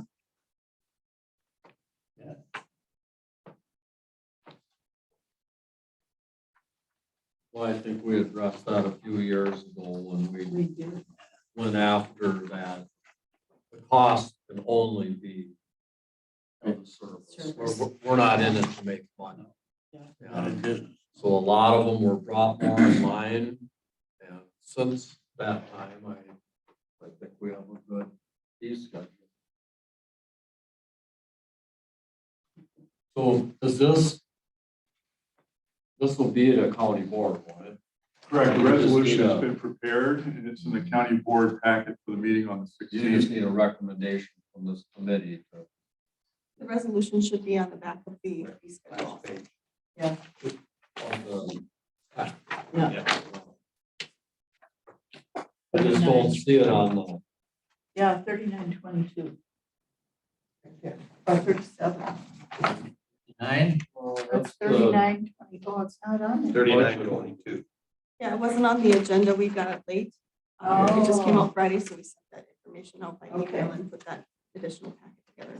The 3722 is listed on the county board agenda for next month.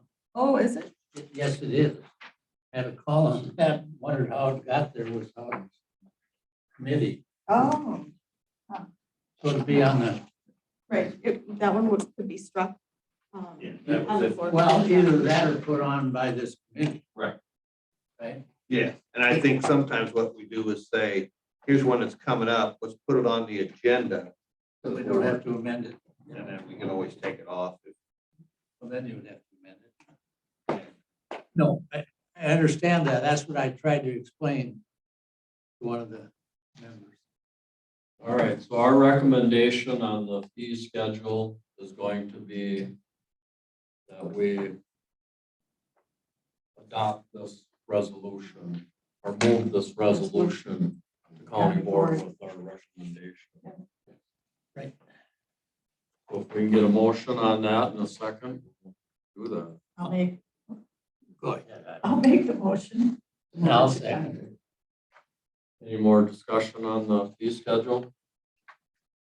That's without a recommendation. With recommendation. Yeah, with. Except that the amount of revenue for marriage fees almost doubles in 2023. I thought that was kind of interesting.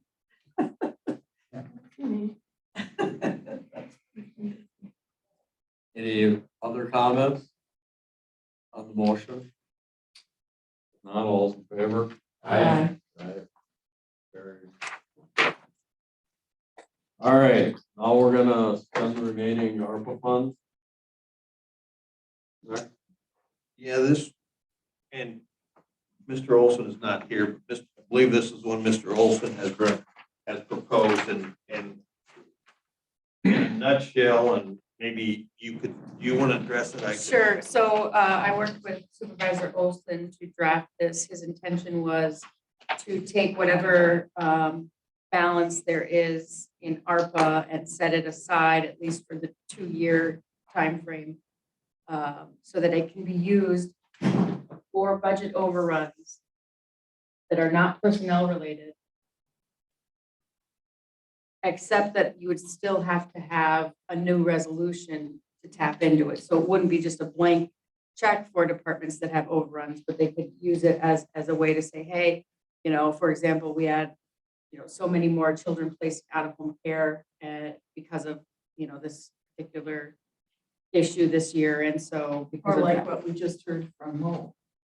In other words, you're taking the money, putting it over here, and then requiring justification. right, so wherever like a withdraw. savings account where you had to really, you know, sweet talk the banker to let you have. That's the your way I money. read it. So is there a resolution on it? Yes.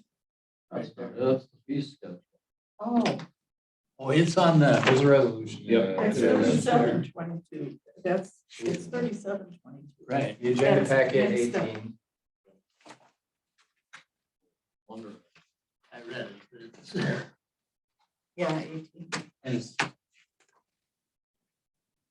I have a couple concerns with this that I just want to talk about with the group. Do we need a motion to discuss? No, because our motion should be when it goes to county board with or without a recommendation. So we can discuss it.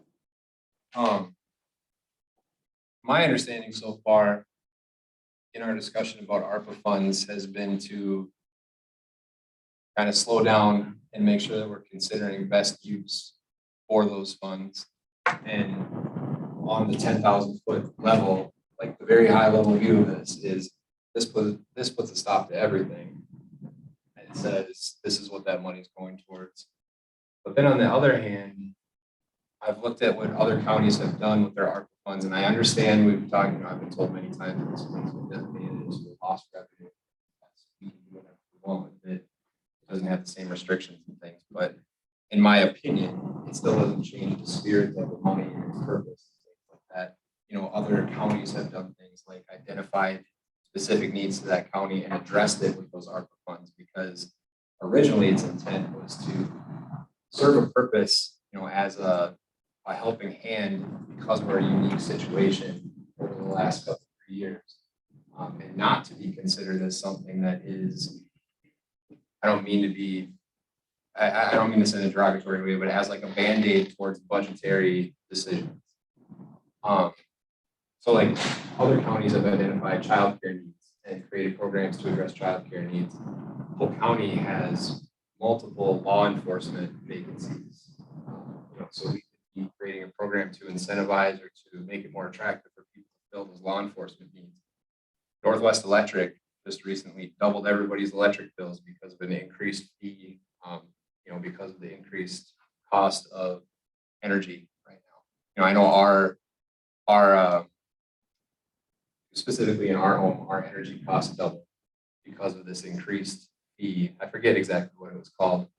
So like, as a result of COVID and everything that's happened since, you know, the entire mess that's happened over the last couple of years, there's plenty of things to address as a result of that. My concern is just taking it and making it budget overrun fund, saying like, it seemed like the original spirit of the money was to not be that budget consideration, because this is again money that you can't consider or rely on moving forward. We're not getting funds like this ever again, hopefully. So kind of setting it aside this way is what concerns. Anyone else have comments? Well, some of this is not addressing, I don't know, it's not because budgets weren't managed properly.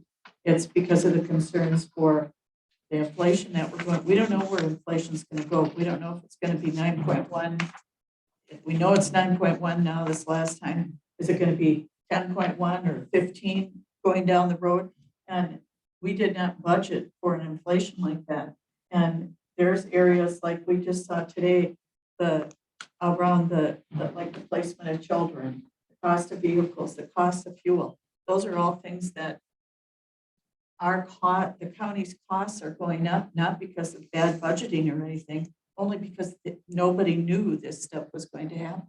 And I see it as kind of we did take the first 5 million or whatever of it went to things like that. It went to the towers in this, communication towers to help safety with the sheriff's department. It went to recycling center. It went to broadband. Yes, you keep naming it for me. So we did address a lot of those things that we had that one-time opportunity to address that weren't in our budget. And I think we did a lot of good with that first 5 million and addressing those types of issues. So I see this as, I would feel comfortable having that money in the bank because we don't know what it's going to look like 6 months from now. And we're not saying that I don't think this resolution says that the ARPA funds aren't going to go for some of the things that you mentioned. They potentially still could, because this isn't saying this money's just going to be willy-nilly given out, to whoever comes in and asks for it. It's saying, like what Mo just showed, they're estimating there's going to be about a 3% budget deviation and because of all the inflation stuff on this remodeling. But we have to pay for it somehow. And it seems like these, having these funds set aside to be able to do that, it's just in case. I'm a saver.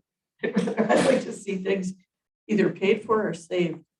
And I think by doing it that way, it also preserves the taxpayer on protecting him from some of that blind increase that there was no way we could budget for.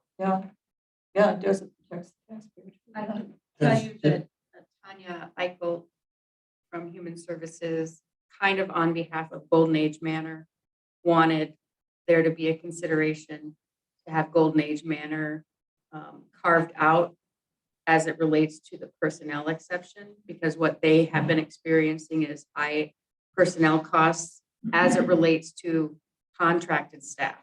So if, they don't become Polk County employees, but they are the traveling nurses and that, and they're just concerned that if that healthcare lack of workforce remains in place, that's just going to go up. But that was the only consideration I heard from any other staff. And that was their concern because this mentions personnel in here. Right, it excludes personnel lines from being funded from this fund. So once you just use other funds. It would still come from contingency. We'd still have to pay for it. Yeah. It's just Everything has to be paid for. It's all now county money. I say too, it belongs in with the rest of the county money. We're trying to identify it as ARPA funds. Maybe came that way, maybe had restrictions on it, but it doesn't anymore. So it's county funds. And otherwise I do think until it's gone, the word ARPA funds will continue to come up. Yeah. Until it's gone. And I don't want to speak for Mr. Olson, but I can tell you when he first proposed this to me, it came in the midst of other people or divisions of departments saying, we'd like money for this, or we'd like money for that. we've got 2.8 million left. So let's spend that 2.8 million. And his comment to me was, we really don't know what everything else is going to cost. And if we dedicate 2.8 million to different, one or two different things, then we're going to find an overrun on all these. And in fact, this, we'd be dipping into our, normal revenues at that time. So to the earlier comment though, like I would say that is kind of in part a result of poor budgeting, because you don't budget to the exact line of we budgeted the exact amount. Given whatever circumstances year over year, economic conditions, things like that, you budget for, the economic forecast, whether it's inflation like it is right now or any other consideration. So I feel like our budgeting needs to change now for projects rather than our ability to rely on a slush fund to take care of any overages, unforeseen or not. That's kind of if we need to tighten the belt, I feel like it would need to be or whatever projects or however we budget from that. The whole fund is predicated on a surprise. COVID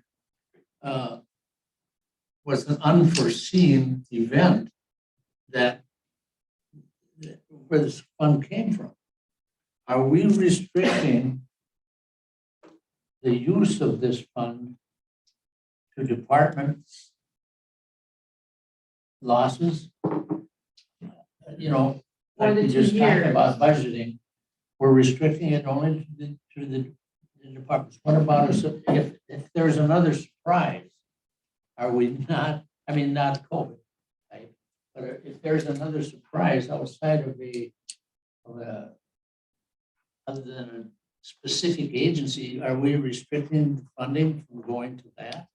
Well, it would depend on how it arrived. If it arrived within those 2 years and caused a budget overrun in a non-personnel line, then yes, it could go to that. But if it was something outside, if it's a surprise that didn't cause an overrun during those 2 years, I guess it would have to fall into somebody's budget somewhere if it's a financial issue. Yeah. But you would be restricting it from all of these external projects for those 2 years. Now, let's say there, were not a lot of budget overruns because things calmed down. And all of that money then would go back to the general fund at the expiration of those 2 years. So it would only be a non-lapsing fund for those 2 years, and then it would lapse. All right. Insurance policy. Well, yeah, that's like buying life insurance, You're betting you're gonna die quicker. I don't know where that part is hard. I know. It would limit all of the other sort of talks that are happening about using our funds, like for the housing, the senior housing initiative, or the command center / mobile health unit, all of those talks, this would exclude that. This would end those. But rest is correct in the fact that this should be at the entire county board. No, we can discuss that. Just let's get a motion. Maybe leave it. Obviously, it's not gonna pass with a full recommendation. It will take a 2/3 majority. At the board? At the board. Yep, let's just move it there. We're not gonna yay or nay it here. All right, let's just get a motion to move it to county board and we'll finish our Motion to move it to the county board. And that's just in general?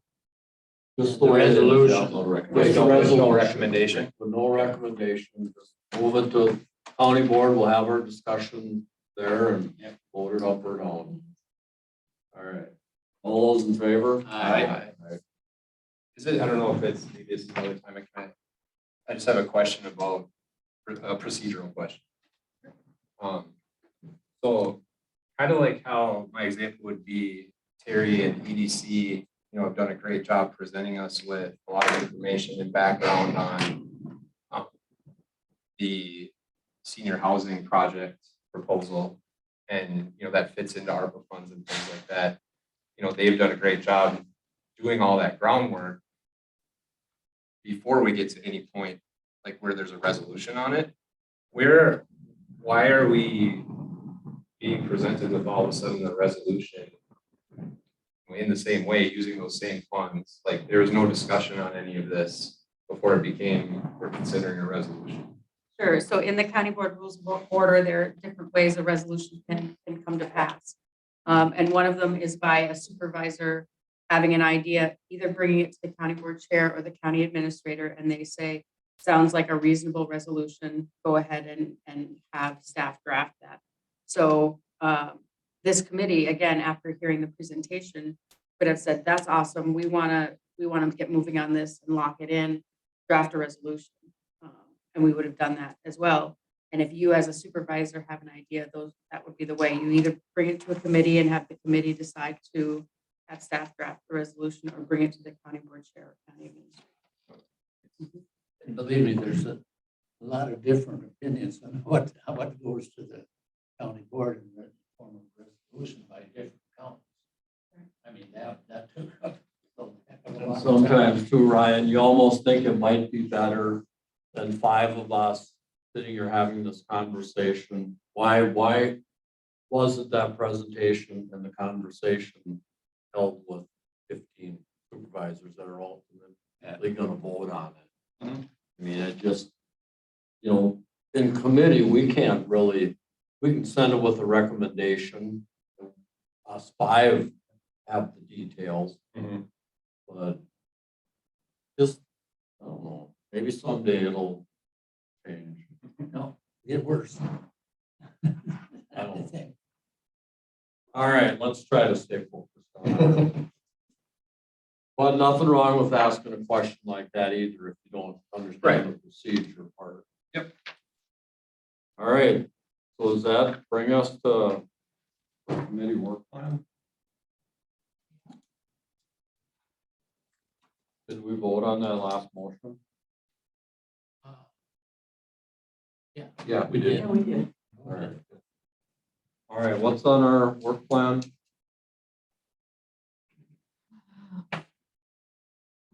Need to add to it, or we? I don't need think, to I'm just- not aware of anything that needs to be added to it. Budget review, Are we getting done what we're supposed to? capital improvement plan. Audit. For the budget. We're gonna move the audit to September. Just the audit result. Did we already get them? Preliminary, yeah. Official document. We won't go through the whole presentation. That was really tough. I don't know if we have any comments with that. Having them presentations and then another presentation, and that's just tough. So then, next month, then you'll have your preliminary budget. For this. September, what is, I think the process I kind of bring some. Yeah. I think it's next month, I start bringing that in October, so we'll make the final Goes to the board. presentation, and we approve it in Yeah. November. All right, does anybody have anything else for our work plan? Anything they want to put on it? About subject matters for our next meeting? Does it have anything to do with September? Talk about today. Low income housing, We're gonna try to get that on the agenda, so we. We'll see if they can get us anything new and inspiring, that'll get on the agenda again. there isn't a program beyond senior. Except at the cemetery associations. I'll be drafting that to you. Are you still working on that project? I talked to Jarko, we can talk after. Oh, don't talk to her. All right, we got one item to go. Make a motion, we adjourn. Second. All those in favor? Aye. Carries. And adjourned at 10:55 or Are we gonna meet this year?